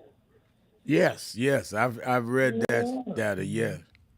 Yeah, it's so sad, you know, because see, we put our man so much on Trump. But Red, if you ain't got your health, what do you have? Could you answer that? If you don't have your health, what do you have? No, I totally agree that if you don't have your health, you don't have anything. But I also say that we need to make government make health remedies and health education available. A lot of people do unhealthy things and don't even realize it. Right, that's true. Because because you're right. Because Trump is trying to scale it all down, right, Rev? Oh yeah, he's cutting all the health program. He wants to undo the Affordable Care Act, and but I think the part of what your point is also true. We need to educate our young people on health concerns.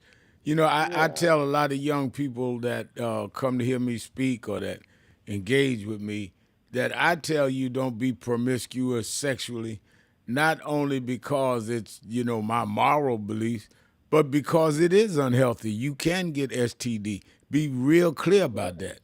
And a lot of them, like me, come out of single parent home. Maybe somebody didn't tell them that. Maybe some man wasn't in the house to tell these guys, you can't do this to women or the women to men. We all got to be parents in the community. That's how I grew up. That's true, Red. You know, but see, what the weaknesses of men is, you know, and I was a social worker when I was a young girl. I was the youngest social worker in the state of Kentucky, Red. Wow. Yeah, I was only 20 or 21, but anyway, Mrs. Richardson was the youngest one in the state of Kentucky as a social worker. And see, I know how men's minds work they're weak, and they're going to prey on women. They're not going to say they're going to prey. But and I'm not saying that all men are like that. We, you know, at least I would say 55% to 60 probably are good men, right, Rev? Yeah, a lot of it. Yeah, I think that might be right. Yeah, and maybe 40% are weak or 45 or whatever. Maybe it's a balance. I don't know, 50-50. But you have a lot of weak men impregnating these women, and they go on these, I call them clearance house shows, Maury Povich and Slope, this man that comes on, these people that are making millions of dollars off of black people, and black people will go to tell their dirty laundry to all of these people. It's sad. The black people should restrain themselves and be strong the way the ancestors did. These people from Tulsa, Oklahoma were conscious of making businesses for themselves. Like, Red, you know, some of our black people that went and made businesses for themselves in Chicago and other places. They were strong. But see, some of our community is weak to the point that they feel that they need so much, in order to live. And that's all in their mind. It's a weakness in their minds that tell them it's temptation. Temptation to do this. Temptation to do that.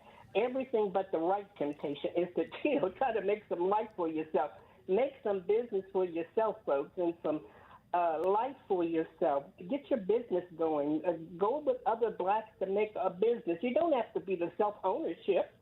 Go into a business. My father went in business with other people where he became owner. So you have to do this because blacks rely on individualism. And there's a great guy that came on, Baba Lumumba. I think I still remember his name. Baba Lumumba. He's a guy that comes on frequently on another show. And he always tells us, we got to do these things, that this country, the white man is for individualism. He's for individual wealth like Elon Musk.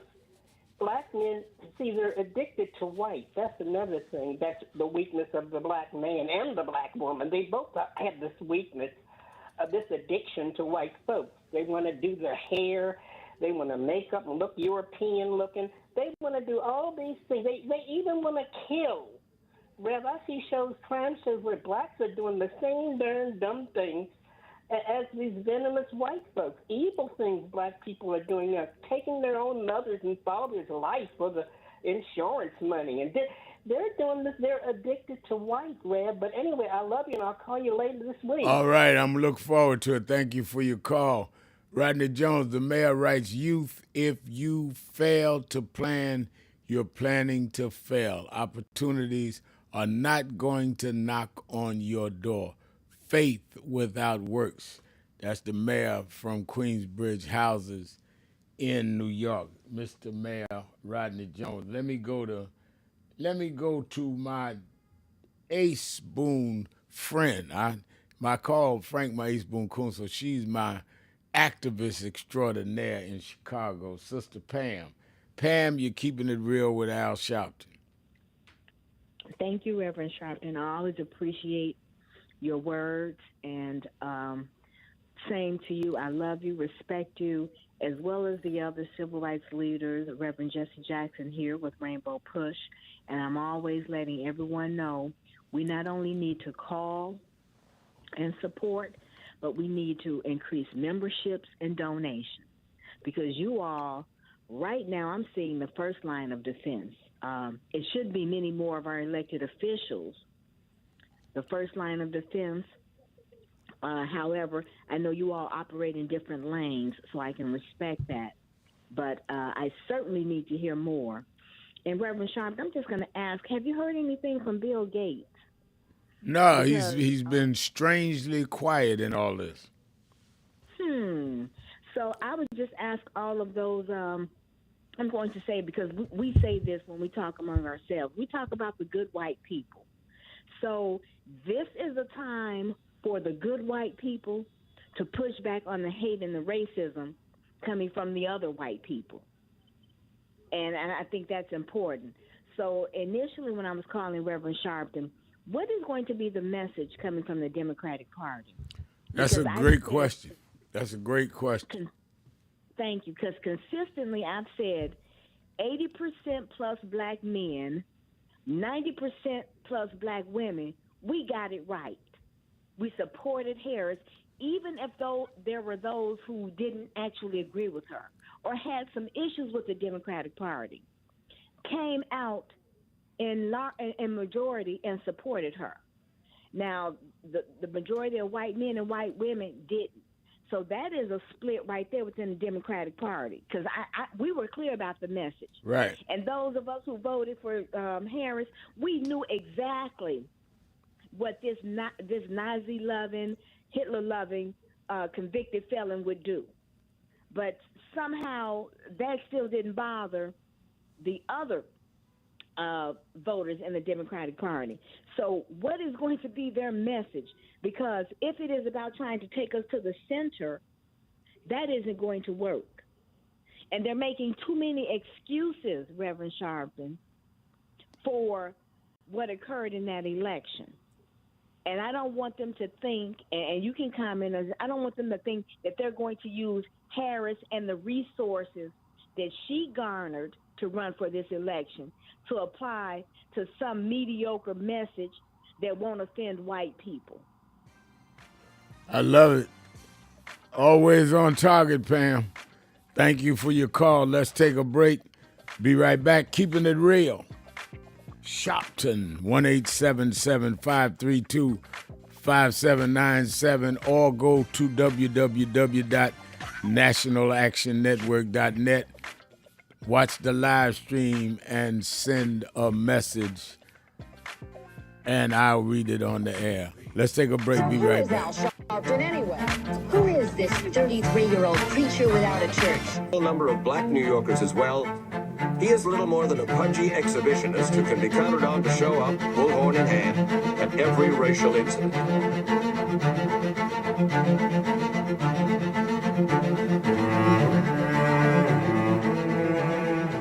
I often quote Mark Twain saying, the two most important moments in life is the moment you are born and the moment you find out why you are born. I had a very troubling conversation the other day that prompted me to do this little video. Young man that I've known a while came to me, and he was crushed. I mean, really crushed, because people were criticizing his work. He's in the ministry, but he's also an actor. And he said he couldn't understand why people were jumping all over, criticizing him, trying to find scandalous and derogatory things about him. And I told him, I said, you know, you very young. You don't know the road I've traveled.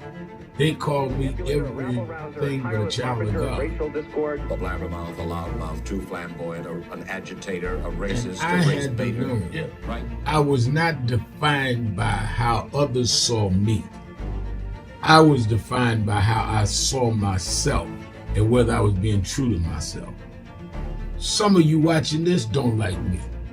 And it doesn't matter as long as I know what I'm doing. And I like me for being real. So I'm doing this video to say to you, whoever you are, and whatever you do, you may not be in ministry or social justice, none of this stuff, but don't live your life worried about opposition or people that don't like you. You can turn that around. Use me as an example. The same people that called me a scam artist, a con artist, a sellout, or racial hustler and all, I kept going. And the people I respected started respecting and publicly embracing my work. When Coretta Scott King, the widow of Dr. Martin Luther King Jr., had this to say about Al Sharpton. A leader who has protested injustice with a passionate, unrelenting commitment to nonviolent action in the spirit and tradition of Martin Luther King Jr. And I am talking about your leader, our leader, the Reverend Al Sharpton. The other thing that hasn't changed is the National Action Network's commitment to fight injustice and inequality here in New York City and across America. And that's not only a testament to Reverend Sharpton, it's a testament to all of you who are here tonight. First and foremost, to Reverend Sharpton.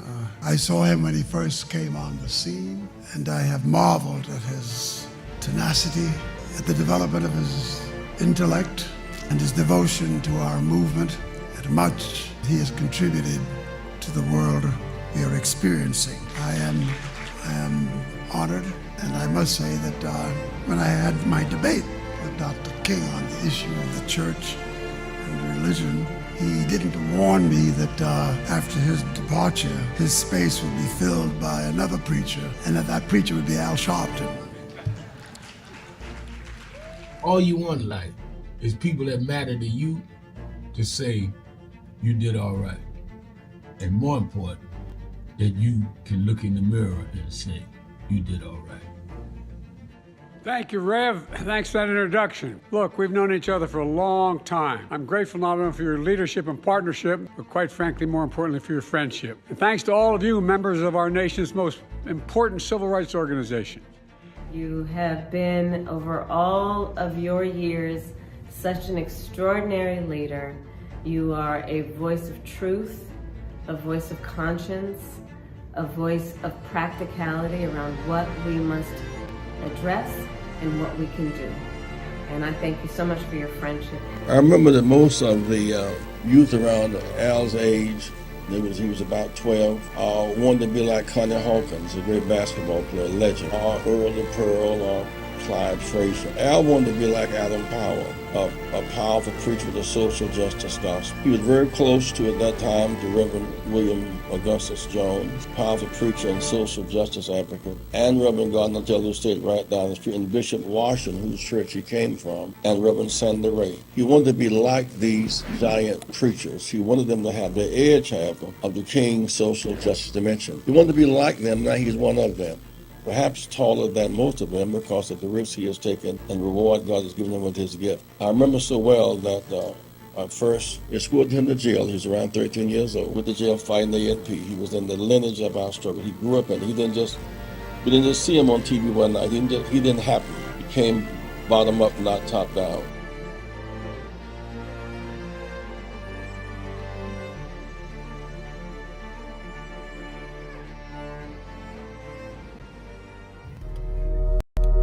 I would argue that DEI is a result of those that by law and later by enforcement would not deal with diversity, would not deal with including people of color, gender, sexual orientation, as well as disabled. And the conscious effort by government and the private sector to begin to equalize the opportunities of this country was something that makes it more humane and fair for all of us.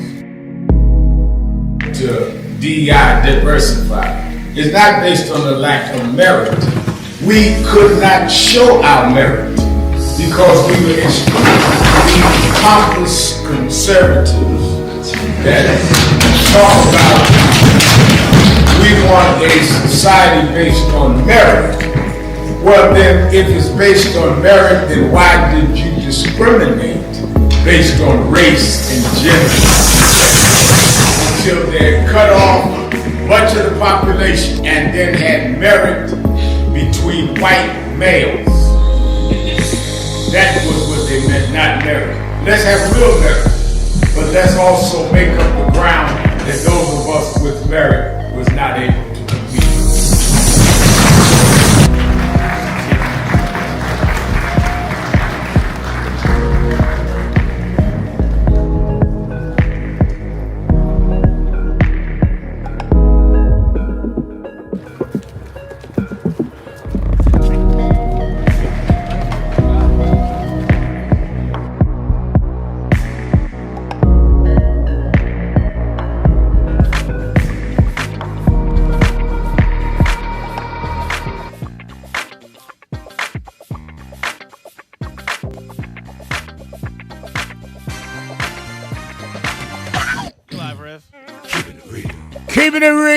Keeping it real. I'm your host, Reverend Al Sharpton, and we're back.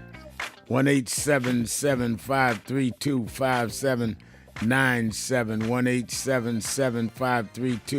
1-877-532-5797. Twitter.com, The Rev Al, or go to nationalactionnetwork.net. And on the live stream, you can send me a message. Michael Jones says, a tough lesson in life that one has to learn is not everyone wished you well. That's a good lesson to teach young people, Michael.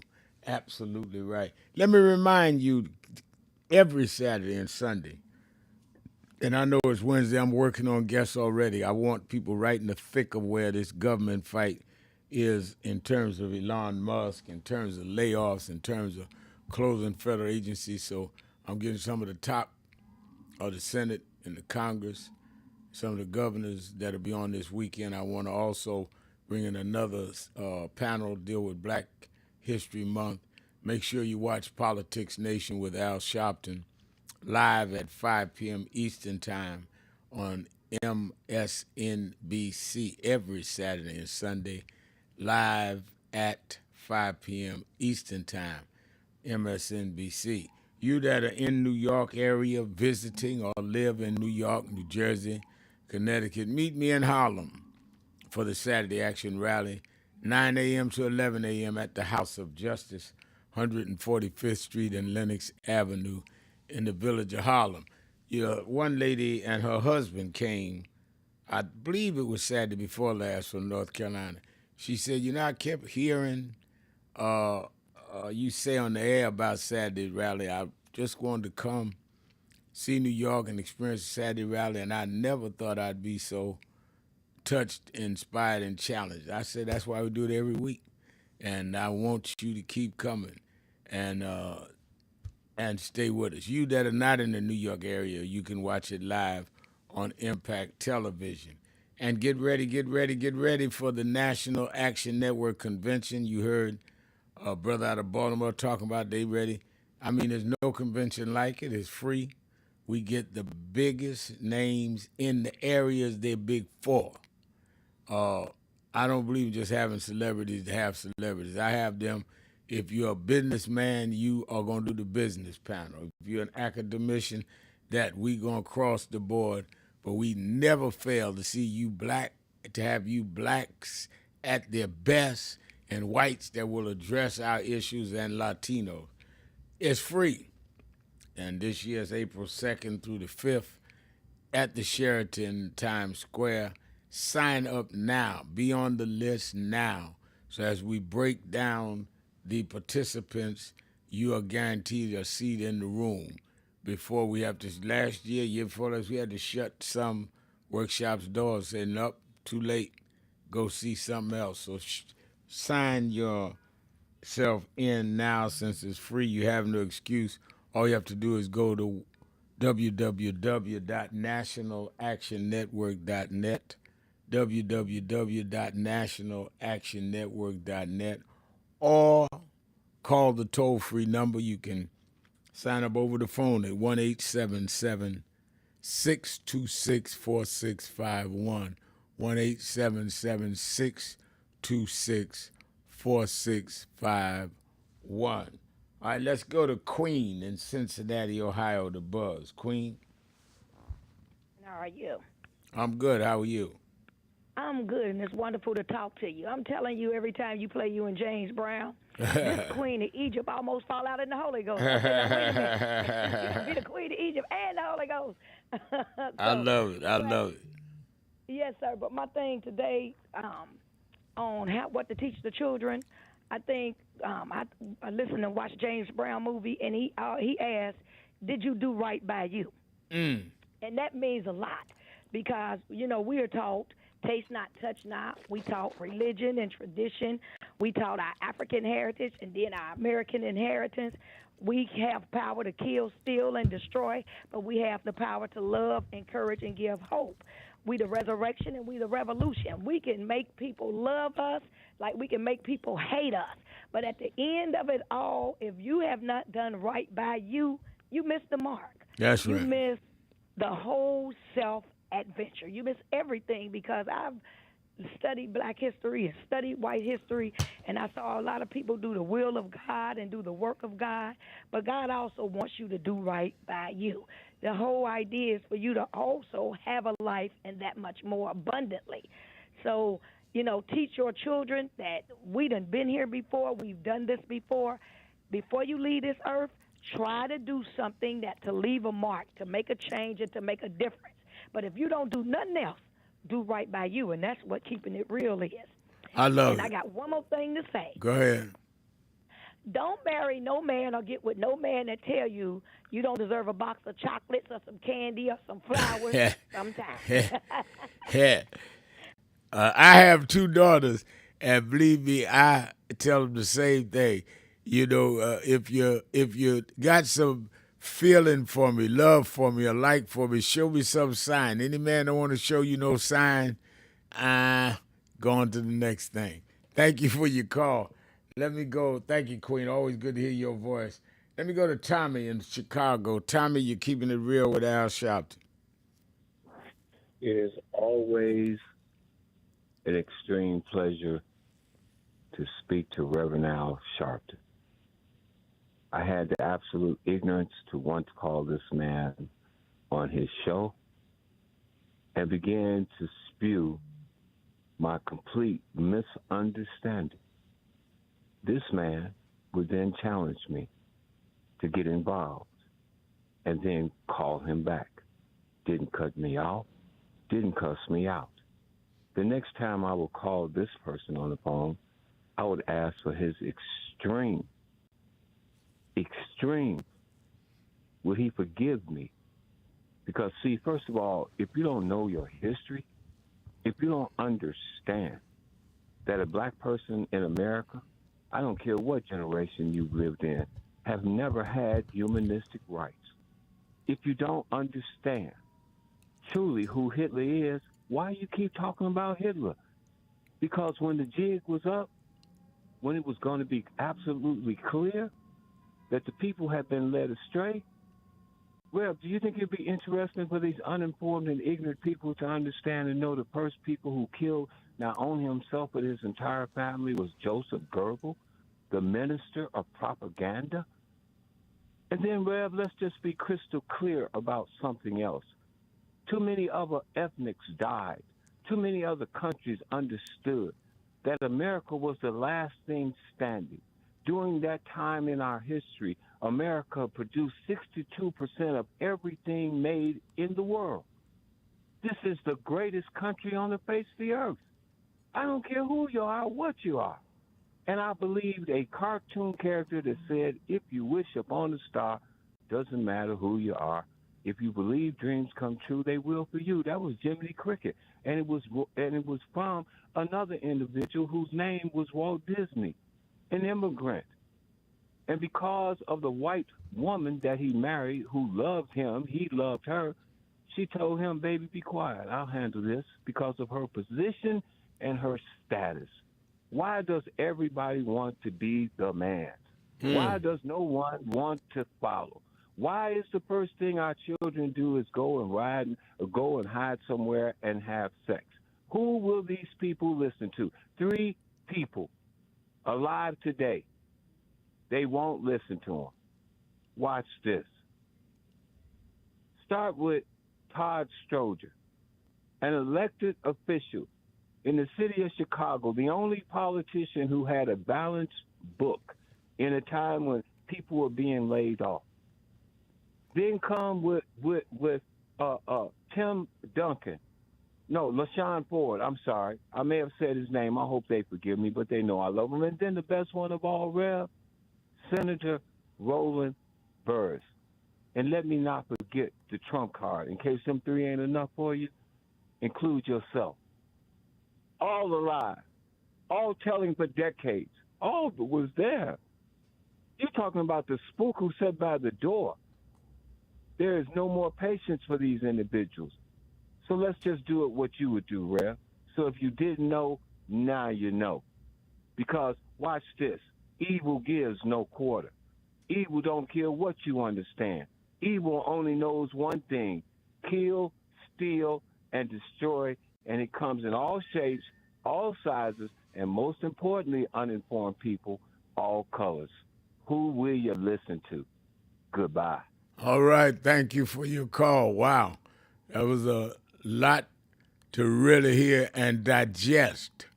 Love it, though. Love it, though.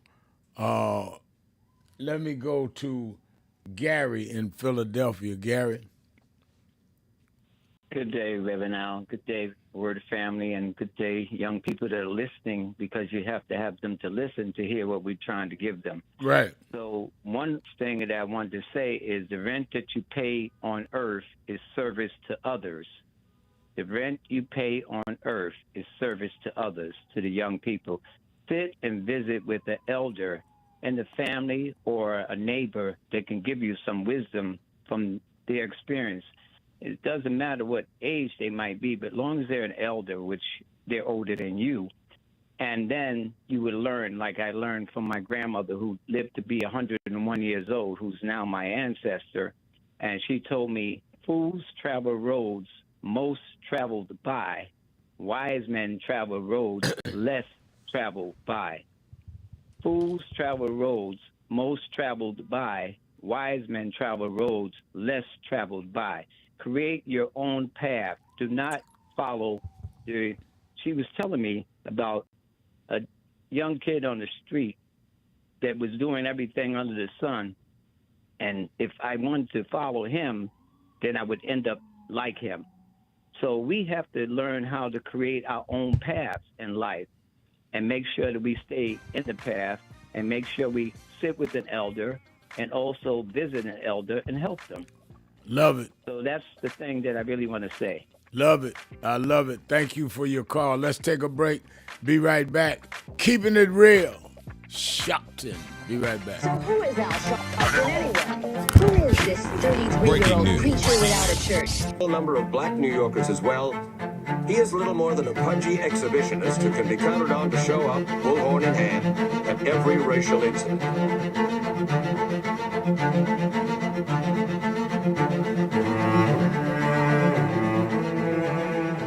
I often quote Mark Twain saying, the two most important moments in life is the moment you are born and the moment you find out why you were born. I had a very troubling conversation the other day that prompted me to do this little video. Young man that I've known a while came to me and he was crushed. I mean, really crushed, because people were criticizing his work. He's in the ministry, but he's also an actor. And he said he couldn't understand why people were jumping all over, criticizing him, trying to find scandalous and derogatory things about him. And I told him, I said, you know, you very young.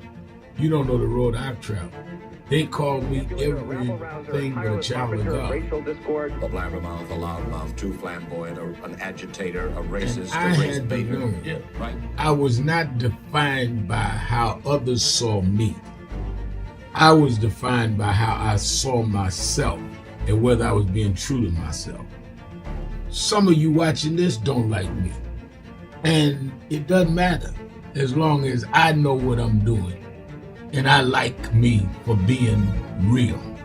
So I'm doing this video to say to you, whoever you are and whatever you do, you may not be in ministry or social justice, none of this stuff, but don't live your life worried about opposition or people that don't like you. You can turn that around. Use me as an example. The same people that called me a scam artist, a con artist, a sellout, or racial hustler and all, I kept going.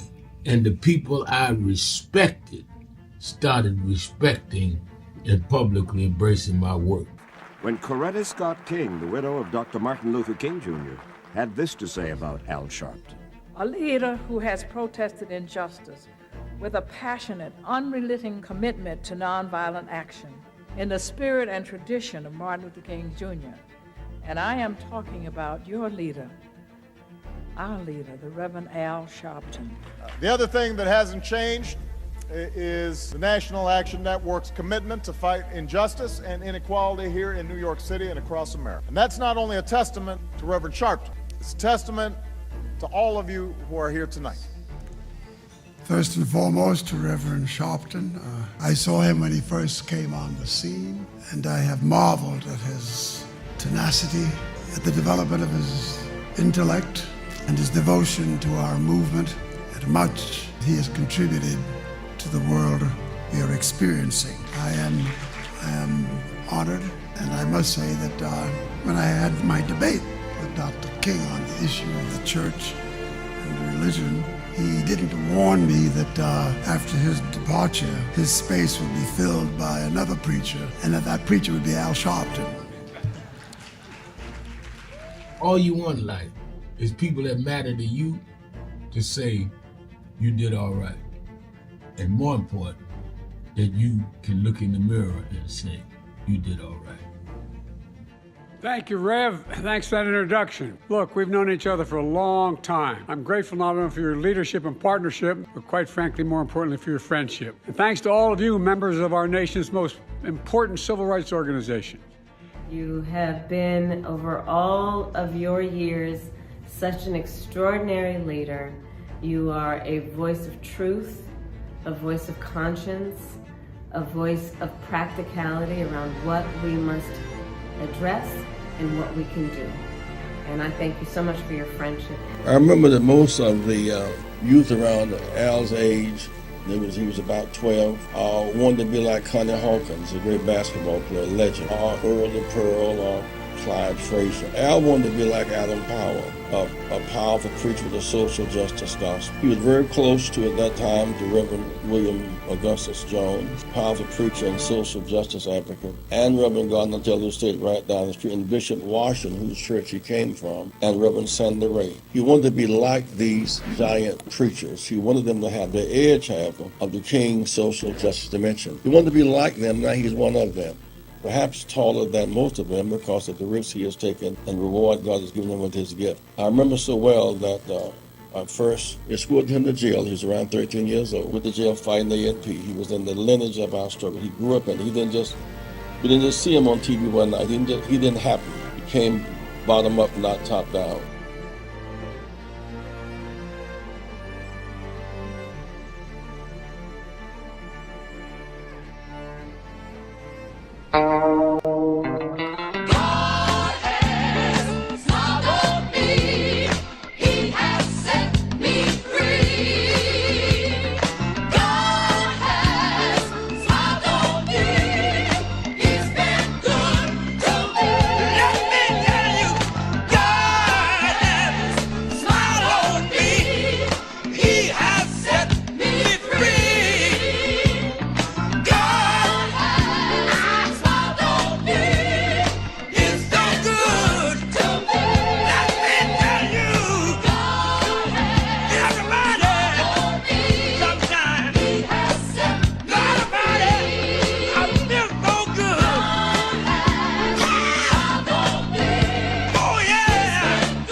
country talking to the radio announcers, the church people and the street people, telling them that God has smiled on me. God has smiled on you if you got breath in your body. If he woke you up this morning and started you on your way. But I want to tell you some stories of people that God smiled on. We know the story of Dr. Martin Luther King, how he started way back in Montgomery, Alabama in 1955, trying just to get dignity, trying to get respect. And he went all the way to the mountaintop. But he didn't forget about the brothers in the valley. He didn't forget about those trapped in the alley. And I hear Brother Martin King say, God has smiled on me. He's been good to me. Let me tell you, God has smiled on me. It's been so good to me. Then I see as Dr. King went on, another man stepping to the forefront by the name of John F. Kennedy, who rose up and said, let's not stand back. Let's not wait for a handout. Let's wait for a way out. He said, ask not what your country can do for you, but what you can do for your country. He said, don't us gravel and don't us moan, because God done smile on us. Let me say it. God has smiled on me. He has set me free. Let me say it. God has smiled on me. One more time. I want to say real song. I'll say God has smiled on me. He has set me free. Get it up. God has smiled on me. He's been good.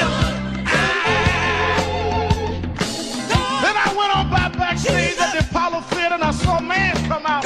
They call him the King of Soul, James Brown. And James Brown said, Reverend, don't you worry.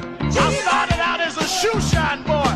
I started out as a convict. I started out uneducated. But I learned to sing my song. And I sung it all over the world. I told him it was a man's world. I told him about the big payback. I told him Papa got a brand new bag. And all over the world, thinking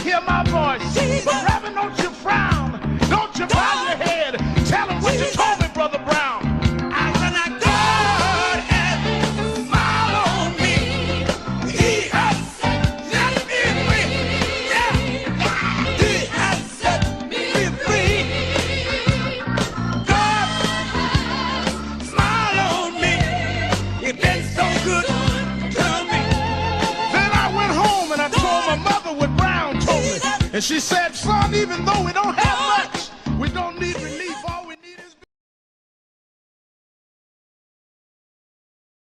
historically black colleges and universities to the tune of about $13 billion, and Tennessee State was the one they shorted the most. Absolutely. Well, let me know. I'm on the next plane as soon as you holler. You know, when Ben Crump called, I don't even question it. I just head to the airport and get the details on the way. Live from the National Action Network corporate headquarters in New York. Keeping it real. And now, America's #1 civil rights leader, the Reverend Al Sharpton. Keeping it real. Keeping it real.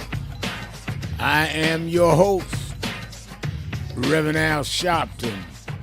1-877-532-5797. 1-877-532-5797. And, of course, you that are on live stream with me at www.nationalactionnetwork.net, www.nationalactionnetwork.net. You can post a message. I'll read them on the air. Or you can call in and I'll let you express yourself at 1-877-532-5797. You know, I see Brian Williams listened during the break on live stream. We play this, I call it a rap gospel, where I preach and James Brown sings and I preach and he sings. It was his idea. We did it in 1979. I was 26 years old, and he wanted me to come to Augusta, Georgia. And we drove all the way to Greenville, South Carolina, to a studio, and he cut that record. And he had his band, the JBs, play in the studio. And as I was talking today, having some of you call and say, what should we be telling young people? I find myself many times just in when I'm by myself early in the morning in meditation, working out in the gym, or when I'm flying to some city, thinking of some of the things James Brown would tell me that sound a little out there then. And I've lived to see that he was a wise man. Told me things that maybe he knew I would need to know later, and understood that maybe right then it wouldn't make sense. But for whatever reason, he invested a lot of time and a lot of energy in me from when I was 16, 17 years old till he died. And I never knew why, but he did. And I say that to say you never know why God put certain people in your life. Now, I grew up boy preacher, Pentecostal church. Why would I end up being like a son to the biggest soul singer in the world? Only, in my opinion, only God could have done that. And so I really think a lot of the things he taught me and told me that I live to say, sometimes, thank you, Mr. Brown, like he's still right here in the flesh. Let's go to the phone. Let me go to Emily in San Diego. Emily, you're keeping it real with Al Sharpton. Hi, Al. How are you? I'm doing well. How are you? I'm good. What is our small part in helping get rid of the Electoral College vote and to help get rump roast out? Well, I think that, one, we have to vote in a Senate and a Congress that will outlaw the Electoral College. I think that the Electoral College is interesting you brought that up, Emily. Thank you for your call. The Electoral College was started so it gives some empowerment to southern states after the Civil War, so they would feel that they had as much stake as the northern states did in voting for president. I think that has been outdated, and should be gotten rid of. And I think that should be one of the things we campaign on next year and the presidential year. I think you're absolutely right, because it empowers what they call swing states because they have certain electoral college states. If it went by just popular votes, it would be different. And very good point. Let's go to Elizabeth in Michigan. Elizabeth, you're keeping it real with Al Sharpton. Hello. Hello. Hello. It's nice to talk to you. And I got a message about a boycott for the 28th of February. It's what I'm calling about. Okay, I'm not up to par. Oh, well, it said from Reverend Sharpton and to follow your leadership is regarding the DEI boycott plan. Yeah, we said 90 days. We're gonna let that out April at our national convention. February 28th is not 90 days from when we started. We are still researching with companies that we are going to boycott. Now, there's some people that are already calling boycotts, and that's fine. But the one I want to call is not going to be one just limited. I want it where it will be until we bring them all the way down, and we're going to announce that at the convention. Okay, but is this going to be like on the media where you can? Oh yeah, see it on it'll be on the media. Okay. It'll be on radio, television, everywhere. Oh yeah, we're gonna make it big. Okay, because this is way overdue. I listen to your show, and I thank God for you, and just keep up the good work. All right, thank you for your call. Yeah, have a blessed day. Have a blessed day yourself. Now, Rich Chris is right in saying, what I don't understand is when the Democrats control the House, the Senate, and the executive offices, why didn't they create laws to prevent private contracting in the voting process? And I think that is a good question. I think that when they control the House and the Congress, when they control the House and the Senate and the White House, they couldn't get the voting rights bill, John Lewis, John Lewis Voting Rights Act through because two of the Democrats went against them. If you remember, a senator from West Virginia, Manchin, and the senator from Arizona, I can't think of her name, they would not vote with the Democrats. So they did not have the majority of the Senate.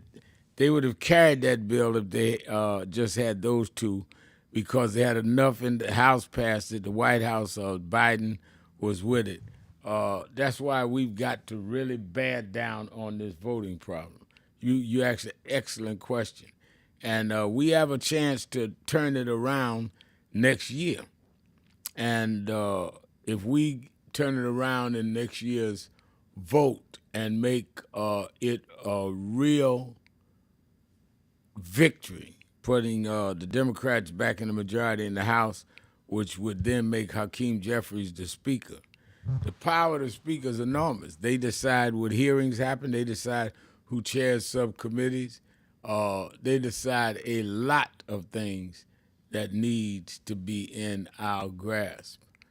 So you asked a very important question. Let's go back to the phones. Let me go to Anita in Chapel Hill. Anita? Hi, Reverend Al. How are you? I'm doing well. Okay, I was inside of Walmart. I'm sorry. I always try to make sure I get the best deals in those stores anyway, with DI or without it. But that's what I want to say. I would tell children to play that song, I Won't Complain. And it's another one that is not as bad as it seems. Because, Christ is there. A Christian minister taught me that. He was American Indian and French and black and some other stuff he said. And the other guy was American Indian that said they played it in his funeral, I Won't Complain. They played at his funeral. That's a great song. I've had some good days. I've had some hills to climb. Had some lonely days and lonely nights. Think about it. Look things over. I won't complain. I love that song. Reverend Al, he was a complete grouch. Both of them, they were men who had raised families, and you know, they had worked at Ford and all kind of stuff in the steel mills. They were complete grouches, but they had those good songs at their funeral. And then I want to say one more thing. I'm so glad about Mayor Adams. I hope everything works out for him. And Imam Wasim Muhammad.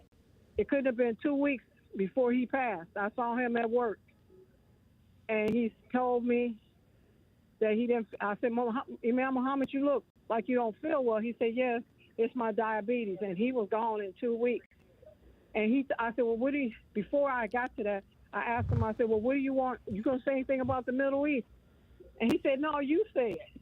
And I looked at him, and he told me that Turkey wants to have something to do with the peace process in the Middle East. So I just want to let you know that what's happening with Mayor Adams may be a little bit bigger than what it looks like on the surface. It's got a lot of global and religious politics in it, and he is not at fault. I'm sure he's not. And people going to have to learn how to get along globally. And for the children, just have high hopes, like Tommy said, Jimmy the Cricket song or whatever. I can't say I'm in my car because I ran in Walmart looking for Baby Alive accessories. No, well, let me say this. I think that my position on Mayor Adams, who I know well, he was there 34 years ago when I started National Action Network. He was a cop in Brooklyn. And I think that the way they've handled it is put him and the city in a bad light. I think that for them to say that they want to stop the charges and don't have a trial because he was indicted 99 months before the primary. Everybody runs before primaries. Congress people have to run every 2 years. And then to say, though, that he should be able to then work with the President Trump on the immigration and crime, it's like they're saying, we're not going to let him go for legal reasons. We're going to let him go to work the policies we want, which is not fair to him or the city. And then they say we wanted to remove the charges without prejudice, which means they can come back anytime they want. And it's like holding him hostage. Because if he does something they disagree with or stands up against their policies, they're leaving the door open that we can come back and charge you again. I just don't like how it's done. I've always been a friend of Eric Adams, but I wouldn't wish that kind of situation on anybody. James Thomas says that the name I was looking for is Christian Cinema of Arizona. Joe Manchin and Christian Cinema, he says, were the traitors that sabotaged the John Lewis Voting Rights Act. James Thomas, I got you. You are absolutely right. Let's take a break. Be right back. Keep it real. Sharpton. Right after this. I would argue that DEI is a result of those that by law and later by enforcement would not deal with diversity, would not deal with including people of color, gender, sexual orientation, as well as disabled. And the conscious effort by government and the private sector to begin to equalize the opportunities of this country was something that makes it more humane and fair for all of us. To DEI, diversify, is not based on the lack of merit. We could not show our merit because we were accomplished conservatives that talk about we want a society based on merit. Well then, if it's based on merit, then why did you discriminate based on race and gender? Until they cut off much of the population and then had merit between between white males.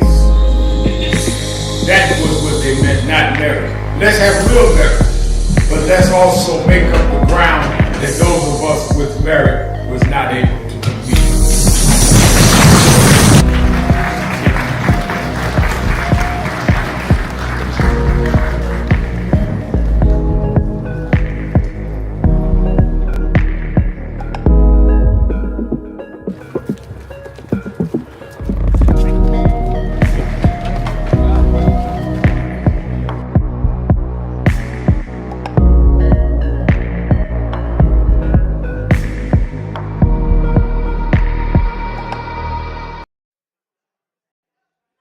Yeah, he's right. You lost your fire and you lost your mind.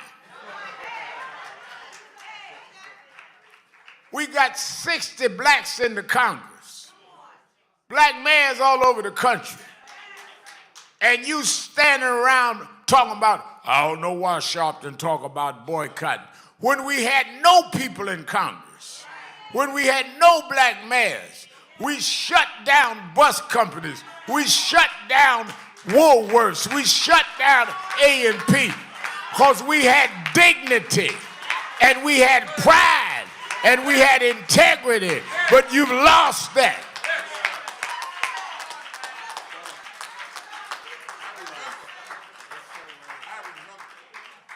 Before I got too depressed, I went to the book and I read in Judges 6th chapter. Y'all read it. Joshua 6th chapter, where an angel came down. There was a man, Joash's son. Joash's son, he had a son called Gideon. And they said that Gideon was under the wine press. During the week, he was hiding from the Midianites. And the angel came. And the angel said, "O mighty man of valor, God has use for you." And Gideon looked up. Now, he hiding from the Midianites. And he said, God, if God is on our side, then why does God let us fall? If God is on our side, why did he abuse us? Why he let the Israelites fall to the hand of the enemy? The angel didn't argue with him. The angel said, "O mighty man of valor, God has use for you."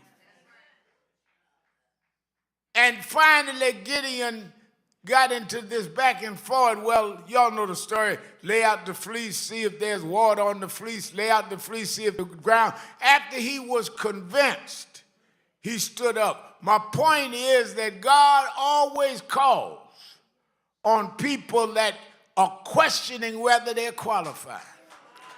And I come to tell you today that it's time for you to stop hiding under the bush, because God is calling you and I right now. Don't tell me how powerful Trump is. Midianites had power over the Israelites.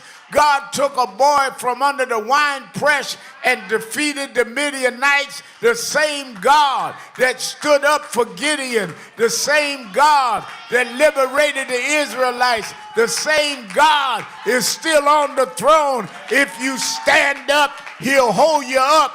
He'll make a way out of no way.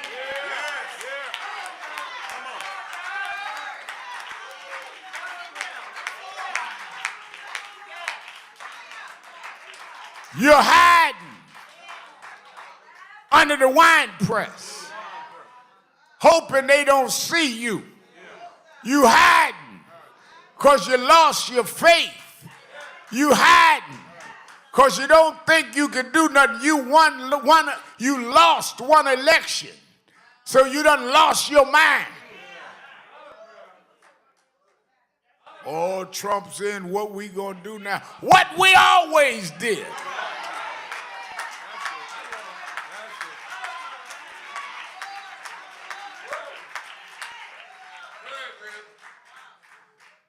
How you lost your nerve now? When if people had not had nerve, you wouldn't be working where you working. How you lost your heart now? When if it hadn't been for people that had a heart, you wouldn't be living where you living. How you backing up now? When if people had backed up, we wouldn't have come this far. Those executives that you looking up to are a result of a movement. They didn't move themselves up. We opened the doors for them. Barack Obama was a result of the voting rights struggle.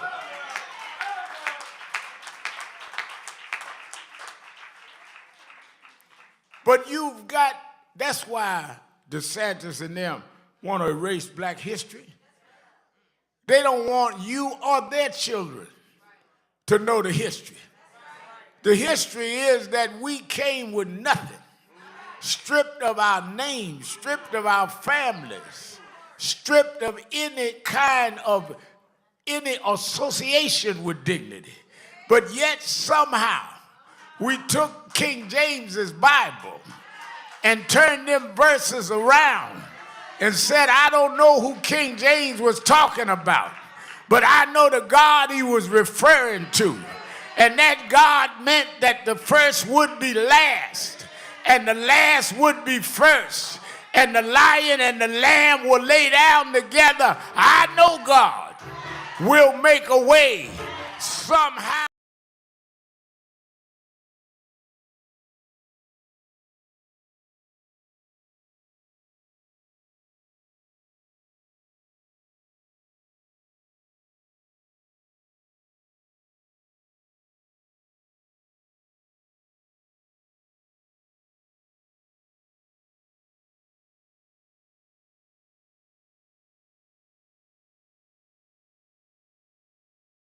Your families. We have 3 families represented here. Where we have Eric Nicholson, who your NAB member, Rodney Nicholson is his father. We have both Lisa and Trevor, who lost their mother, and then we have Evelyn and her children and family. We belong with Zaire, the news that Evelyn McClendon's home. And so we're one. Let's pray. Dear God, we come brokenhearted, but still with firm belief that there is meaning to everything that you allow. Give us the strength to stand even amidst this debris and to rebuild and to stand up to the challenge. And that we come to help these families as we have been anointed by you to be helpful. Stand with the clergy and others in this community. Keeping it real, keeping it real. I am your host, Reverend Al Sharpton, and we're back 1-877-532-5797, 1-877-532-5797.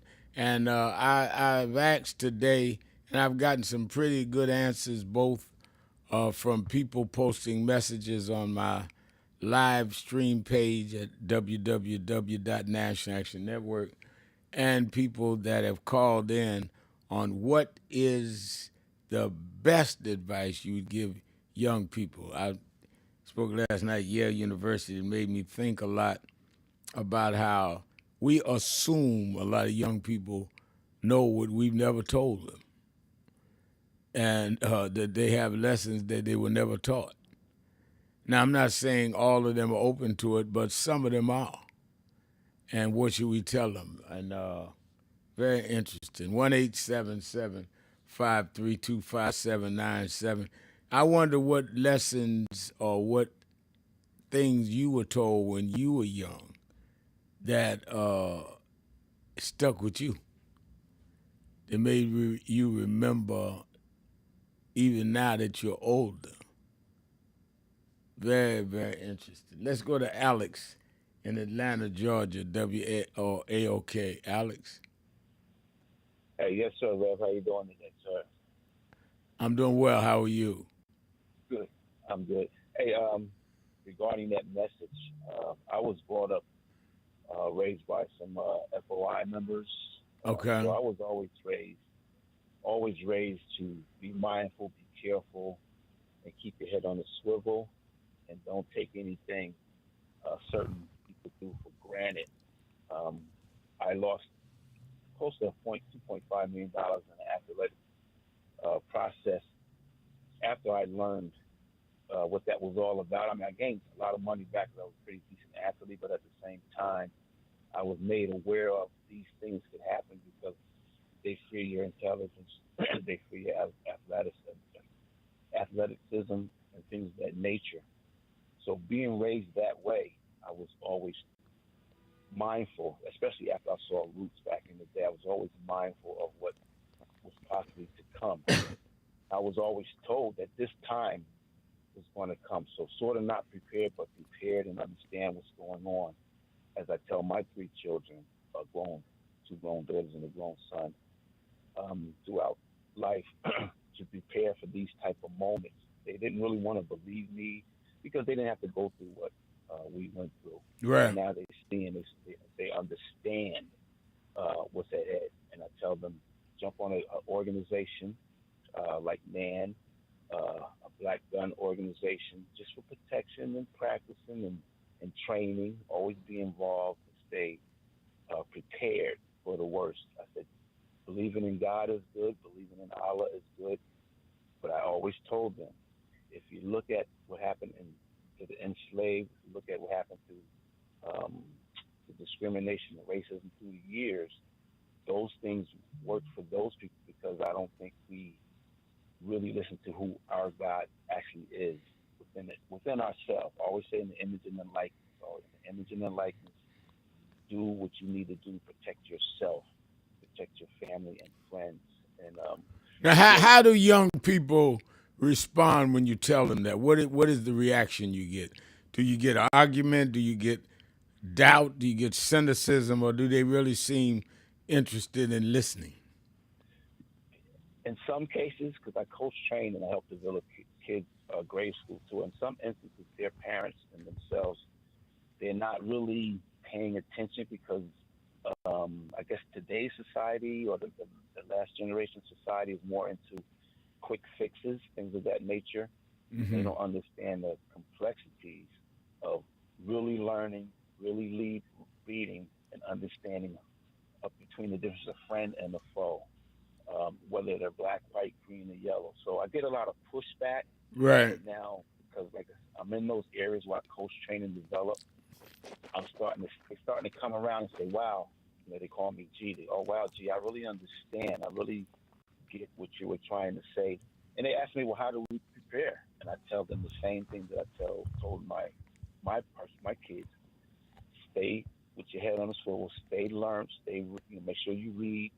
Make sure you listen to the older generation like yourself. Because I tell they say, well, Reverend Al Sharpton, a lot of people have you with a bad name and don't understand your process, the civil rights movement. I said, but what have you done? Now I'm talking to grown folks. What have you done? Right. As opposed to waiting for the government, waiting for the Democratic Party. So what have you done to assist that movement to now? Because a lot of people say the Democratic Party, what have they done for us? It's not about, and I tell them it's not about what they've done for us. And for a grown man and a grown woman to ask what somebody's going to do for them, we was raised to think that that's a weak person because you do what you can first. Now, we pay taxes, we do all that, we deserve respect. Right. But that don't mean it's going to happen. Right. So I'm looking at some guys that's looking to build shopping centers, things of that nature to take the place of this crazy DEI nonsense. So, and what I was asking one of your members that I know real well from New York, from Harlem, I said, when you guys went and marched, you went down to Costco. I said, that was a great thing. We saw that. I said, if we can get that to happen, we get 100, 200, 300 people to march and go to black-owned stores on a regular basis, quarterly, whatever the case is, and have that money turned within our community. I said that would, because a lot of people. That's what we have to do. Absolutely. They'll change their mind about you. So if they see that, they will actually change their mind. Because we are seeing people. We got to see it to believe it. So, Yeah, well, I'm not interested in worry about changing their mind about me. I want them to change their minds about themselves. But I appreciate the thought and what you're saying, and that is something we need to do. Thank you, Alex. Let's take a break. 1-877-532-5797. 1-877-532-5797. Sharpton, keeping it real. Be right back. So who is Al Sharpton anyway? Who is this 33-year-old preacher without a church? A number of black New Yorkers as well. He is little more than a pudgy exhibitionist who can be counted on to show up, bullhorn in hand, at every racial incident.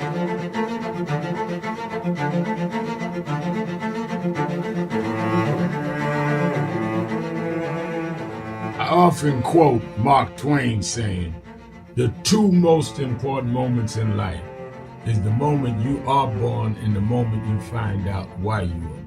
I had a very troubling conversation the other day that prompted me to do this little video. Young man that I've known a while came to me and he was crushed. I mean, really crushed, because people were criticizing his work. He's in the ministry, but he's also an actor. And he said he couldn't understand why people were jumping all over, criticizing him, trying to find scandalous and derogatory things about him. And I told him, I said, you know, you very young. You don't know the road I've traveled. They call me everything but a child of God. Racial discord, a blabbermouth, a loudmouth, too flamboyant, an agitator, a racist, I a race had to baiter. learn. Yeah, right. I was not defined by how others saw me. I was defined by how I saw myself and whether I was being true to myself. Some of you watching this don't like me.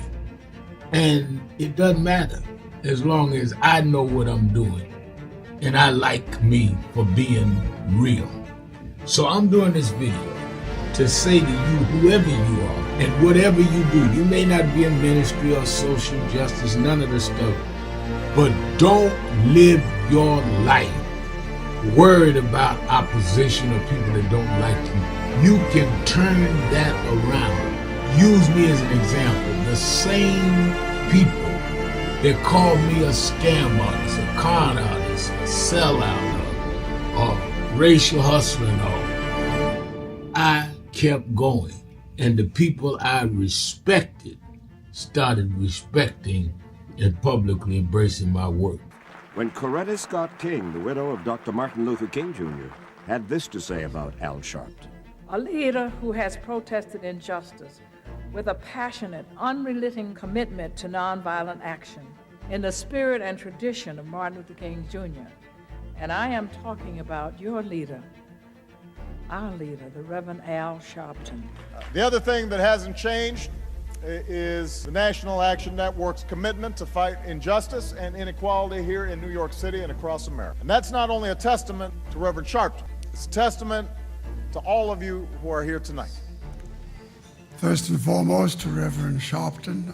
I saw him when he first came on the scene, and I have marveled at his tenacity, at the development of his intellect, and his devotion to our movement, and much he has contributed to the world we are experiencing. I am honored, and I must say that when I had my debate with Dr. King on the issue of the church and religion, he didn't warn me that after his departure, his space would be filled by another preacher, and that preacher would be Al Sharpton. All you want in life is people that matter to you to say you did all right. And more important, that you can look in the mirror and say you did all right. Thank you, Rev. Thanks for that introduction. Look, we've known each other for a long time. I'm grateful not only for your leadership and partnership, but quite frankly, more importantly, for your friendship. And thanks to all of you, members of our nation's most important civil rights organization. You have been, over all of your years, such an extraordinary leader.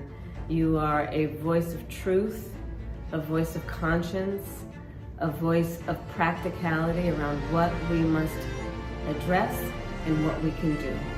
And I thank you so much for your friendship. I remember that most of the youth around Al's age, he was about 12, wanted to be like Connie Hawkins, a great basketball player, legend, or Earl the Pearl, or Clyde Frazier. Al wanted to be like Adam Powell, a powerful preacher with a social justice gospel. He was very close to, at that time, to Reverend William Augustus Jones, powerful preacher and social justice advocate, and Reverend Gardner Taylor State right down the street, and Bishop Washington, whose church he came from, and Reverend Sandy Ray. He wanted to be like these giant preachers. He wanted them to have the edge, however, of the King's social justice dimension. He wanted to be like them. Now he's one of them.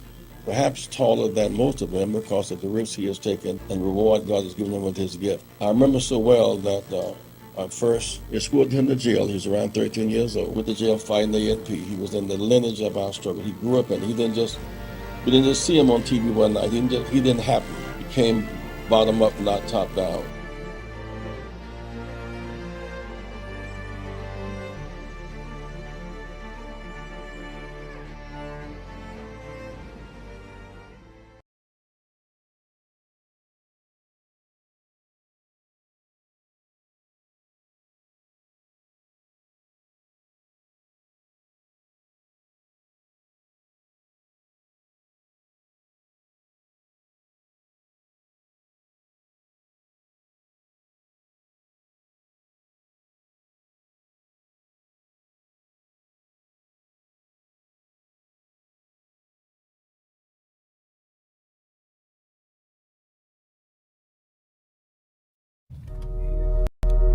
I would argue that DEI is a result of those that by law and later by enforcement would not deal with diversity, would not deal with including people of color, gender, sexual orientation, as well as disabled. And the conscious effort by government and the private sector to begin to equalize the opportunities of this country was something that makes it more humane and fair for all of us. To DEI, diversify, is not based on the lack of merit. We could not show our merit because we were extremely pompous conservatives that talk about we want a society based on merit. Well then, if it's based on merit, then why did you discriminate based on race and gender? Until they cut off much of the population and then had merit between white males. That was what they meant, not merit. Let's have real merit, but let's also make up the ground that those of us with merit was not able to compete. I am your host, Reverend Al Sharpton, and we're back. 1-877-532-5797, 1-877-532-5797. And don't forget Politics Nation with Al Sharpton, live at 5 p.m. Eastern Time, both Saturday and Sunday. We're going to have some good stuff for you this weekend. Make sure you tune in 5 p.m. Eastern Time, Saturday and Sunday. You in the New York, New Jersey, Connecticut area, meet me at the House of Justice in Harlem, at the House of Justice, 145th Street and Lenox Avenue in the village of Harlem. 9 a.m. to 11 a.m. this Saturday. I'll be there looking for you. And sign up for the National Action Network Convention. We're going to have workshops, as we do every year, planning. We're going to assess what we've done the last year and then set the goal going forward. And we're going to announce the company we're going after. Our 90 days will be up. There's some people out on the internet saying I'm calling a boycott. Now, I'm not calling a boycott until we have finished the commission's report. You know, someone do one day, someone do more, and all that's fine. Don't say I'm calling that. What we're going to call for is that we're going to boycott Company A for these reasons until they capitulate on DEI. So let's be real clear on that. All right, let's go back to the phone. Let me go to the sage of the South. I see him on the board, Brother Jahid. Jahid, you're keeping it real with Al Sharpton. Hey, Reverend Al, how you doing today, sir? I'm doing very well. How are you? Good. Two things, if I could, and I listened to the future Prime Minister, possibly of Canada, last night on how they would respond to the tariffs. And she said, and I thought of you when she said it, she said that they're going to study strategically what to put tariffs on and what not to put tariffs on, what will get the best effect. Right. And it's exactly what you're saying. So let's just say to the people, the idea that you all are taking 2 months or 3 months to strategically figure out what's the best avenue as opposed to just calling something in 30 days or 15 days and et cetera and et cetera. So I wanted to, add that to your support of your strategy to really think it out, put it together, implement it, and let's get the best effect from it. Right. And I think that's great. And as far as what I would tell young people, there's a couple of things. Well, the first thing I would tell them is that one day they'll get old. I like that. Yeah. That one day their perspectives on life would change because of their age and because of the responsibility that they take on. Because the idea that they don't, I hear a lot of old people come and my kids come back and other people come and they say, I wish I had listened. If only I had listened. Yep. Now I see what you were trying to tell me. You know what I mean? But there are some young people that see that ahead of time. They don't have to go through the abuse or they don't have to go through the mistakes in life because they value the ancestors and the knowledge and the information and the guidance the ancestors was trying to give them. They have to realize that we live in a culture that needs them to react impulsively, that needs them to be undisciplined, that needs them to just act on appetites. That's the advertisement industry that makes you make decisions just based on want and not studying and analyzing something before you make a decision, because this country needs impulse buyers to keep the economy and the system working.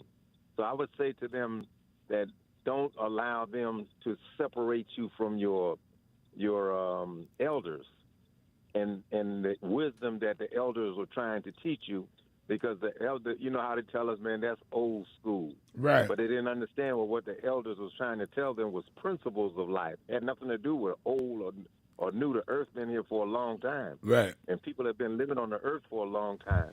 And we haven't had the situation, the condition we have in the society today, because for the most part, up until 50, 75, 80 years ago, our youth used to respond to our elders, the wisdom of our elders. So that's the two things that I would tell them.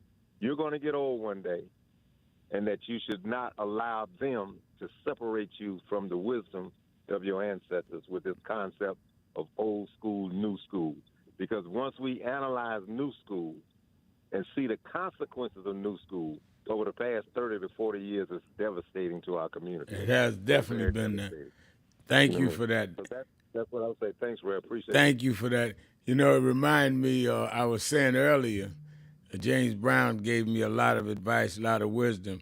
And one of the things he used to tell me is, Reverend, when you're 30, think about where you want to be when you're 50, and then go backwards and act like that so you're there at 50. And then when you get 50, think about where you want to be at 70 and go back and live like this is where I got to be at 70. Keep your goals ahead of you and work toward the goals ahead of you, rather than be 50 and say, I wish I'd done this at 30, or be 70 and say, I wish I'd done this at 50, because you did that by flipping the clock and saying, wait a minute, I'd like to hang out with you, I'd like to do this, I'd like to do that, but I got to get this done by the time I'm a certain age. And I never forgot that advice, and I thank God for placing him in my life. Let me go Let me read some messages here. I think James Thomas said, Lord, know that we might be going through some things right now, but in the words of the gospel great Reverend James Cleveland, I don't feel no ways tired. And I remember James Cleveland, I was a little boy, he used to come through my church, Washington Temple, Church of God in Christ. He'd sing that song, I don't feel no ways tired. I come too far from where I started from. Nobody told me the road would be easy. I don't believe he brought me this far to leave me. James Cleveland sang that like nobody else. Forrest from Florida. Forrest, you're keeping it real with Al Sharpton. Not much. How you doing? I'm doing well. Well, I got a question. Then I also have something to say about the kids. All right. The question is, can Elon Musk do any damage to our Social Security? Can he stop it? Well, not as long as the Congress blocks him. He's trying certain ways, but the Congress is in charge of the purse, and that's why we've been all over them, and so far they've prevented it, but we need to, I will never say never, because I would have never thought Trump would have been back, but we need to keep our self-vigilant on that. It's a very good question and a very deep concern. And can he does any kind of damage to your shows? I mean, because he's going to try. They're saying they're going to investigate Comcast, which owns MSNBC. They're going to investigate CNN. They're going to try, and we just going to have to fight back. What can we do to stop that? Well, let's first see which way they come. Okay, and then for the kids, I always did tell my kids, and I say to the other kids, and I believe it's in the Bible, old man, I call you because you know the way. Right. And young, I call you because of what? You're strong. You're strong. So what me and my wife have been doing before all this stuff came down, we have been doing our garden. So I advise everybody to try to do a little garden here and there. And also go buy a piece of property. Just even if it's 1 acre or something, go buy it now before the clown that's in the White House right now get really crazy. Go get that one piece of property so that you can, if you have to go back to farm and go farm on it, get some chickens. You know what I mean? Because prices are sky high, and just like what you not too long ago said, things might get worse before it get better. But if you can go get that one piece of property, just that small piece of property, 1 acre or something. And if you can start it, then you can leave it for the kids, and they'll have something to fall back on, too. So that's my thing for the young people, to also watch a lot of news and also listen to our leaders. That's important for everything. I appreciate you. Thank you for your call. Let me try to get Tony in here from Jersey. Tony? Well, hello, Reverend. Hi. How are you this afternoon? I'm doing well. How are you? I am wonderful. Just speaking about, legacy. So I was raised in a two-parent household. My father was very diligent in making sure that the family had everything that it needed. He was from Georgia, Cairo, Georgia, as a matter of fact. And the one thing that he did was he provided and protected us, my mother, my siblings, and I never wanted for anything. So I don't know poverty. But this man worked himself through SEPTA, which was in Pennsylvania, because I'm originally from Philadelphia. And his thing was for us to never know hunger, because he knew hunger. His advice to us was from a fiscal context. It was having a relationship with a bank. It was saving money. It was respecting the right to vote, the right to be. And he was very diligent in making sure that we understood that. So as adults, I am now 66 years of age, and I carry that. I carry that, and I have inferred and kind of inferred that to my children. He also taught me as a young woman, when I was a teenager, when I was 13, that I was to never love anyone more than they loved me. Yeah. And he stated that would keep me from getting hurt. And he was so right. And he also said to me something that, was our comedian.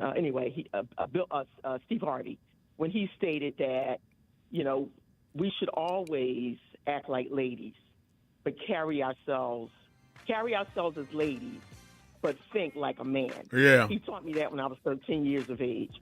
So my father was my first boyfriend. I loved him dearly, and he made me the powerful woman that I am today. And I stand with you in doing what we have to do to take our country back. Love it. I appreciate your call. Great last call for the day. Let me thank all of you that called in, listened in, you that put up messages on board and live stream. I appreciate all of it. And we will be back tomorrow. I'm in tomorrow. So remember, whatever you do, wherever you go, however you feel, tell somebody, tell anybody, tell everybody. Reverend Al told you personally, keep it real. Keep it real. Keep it real. I'll talk to you tomorrow.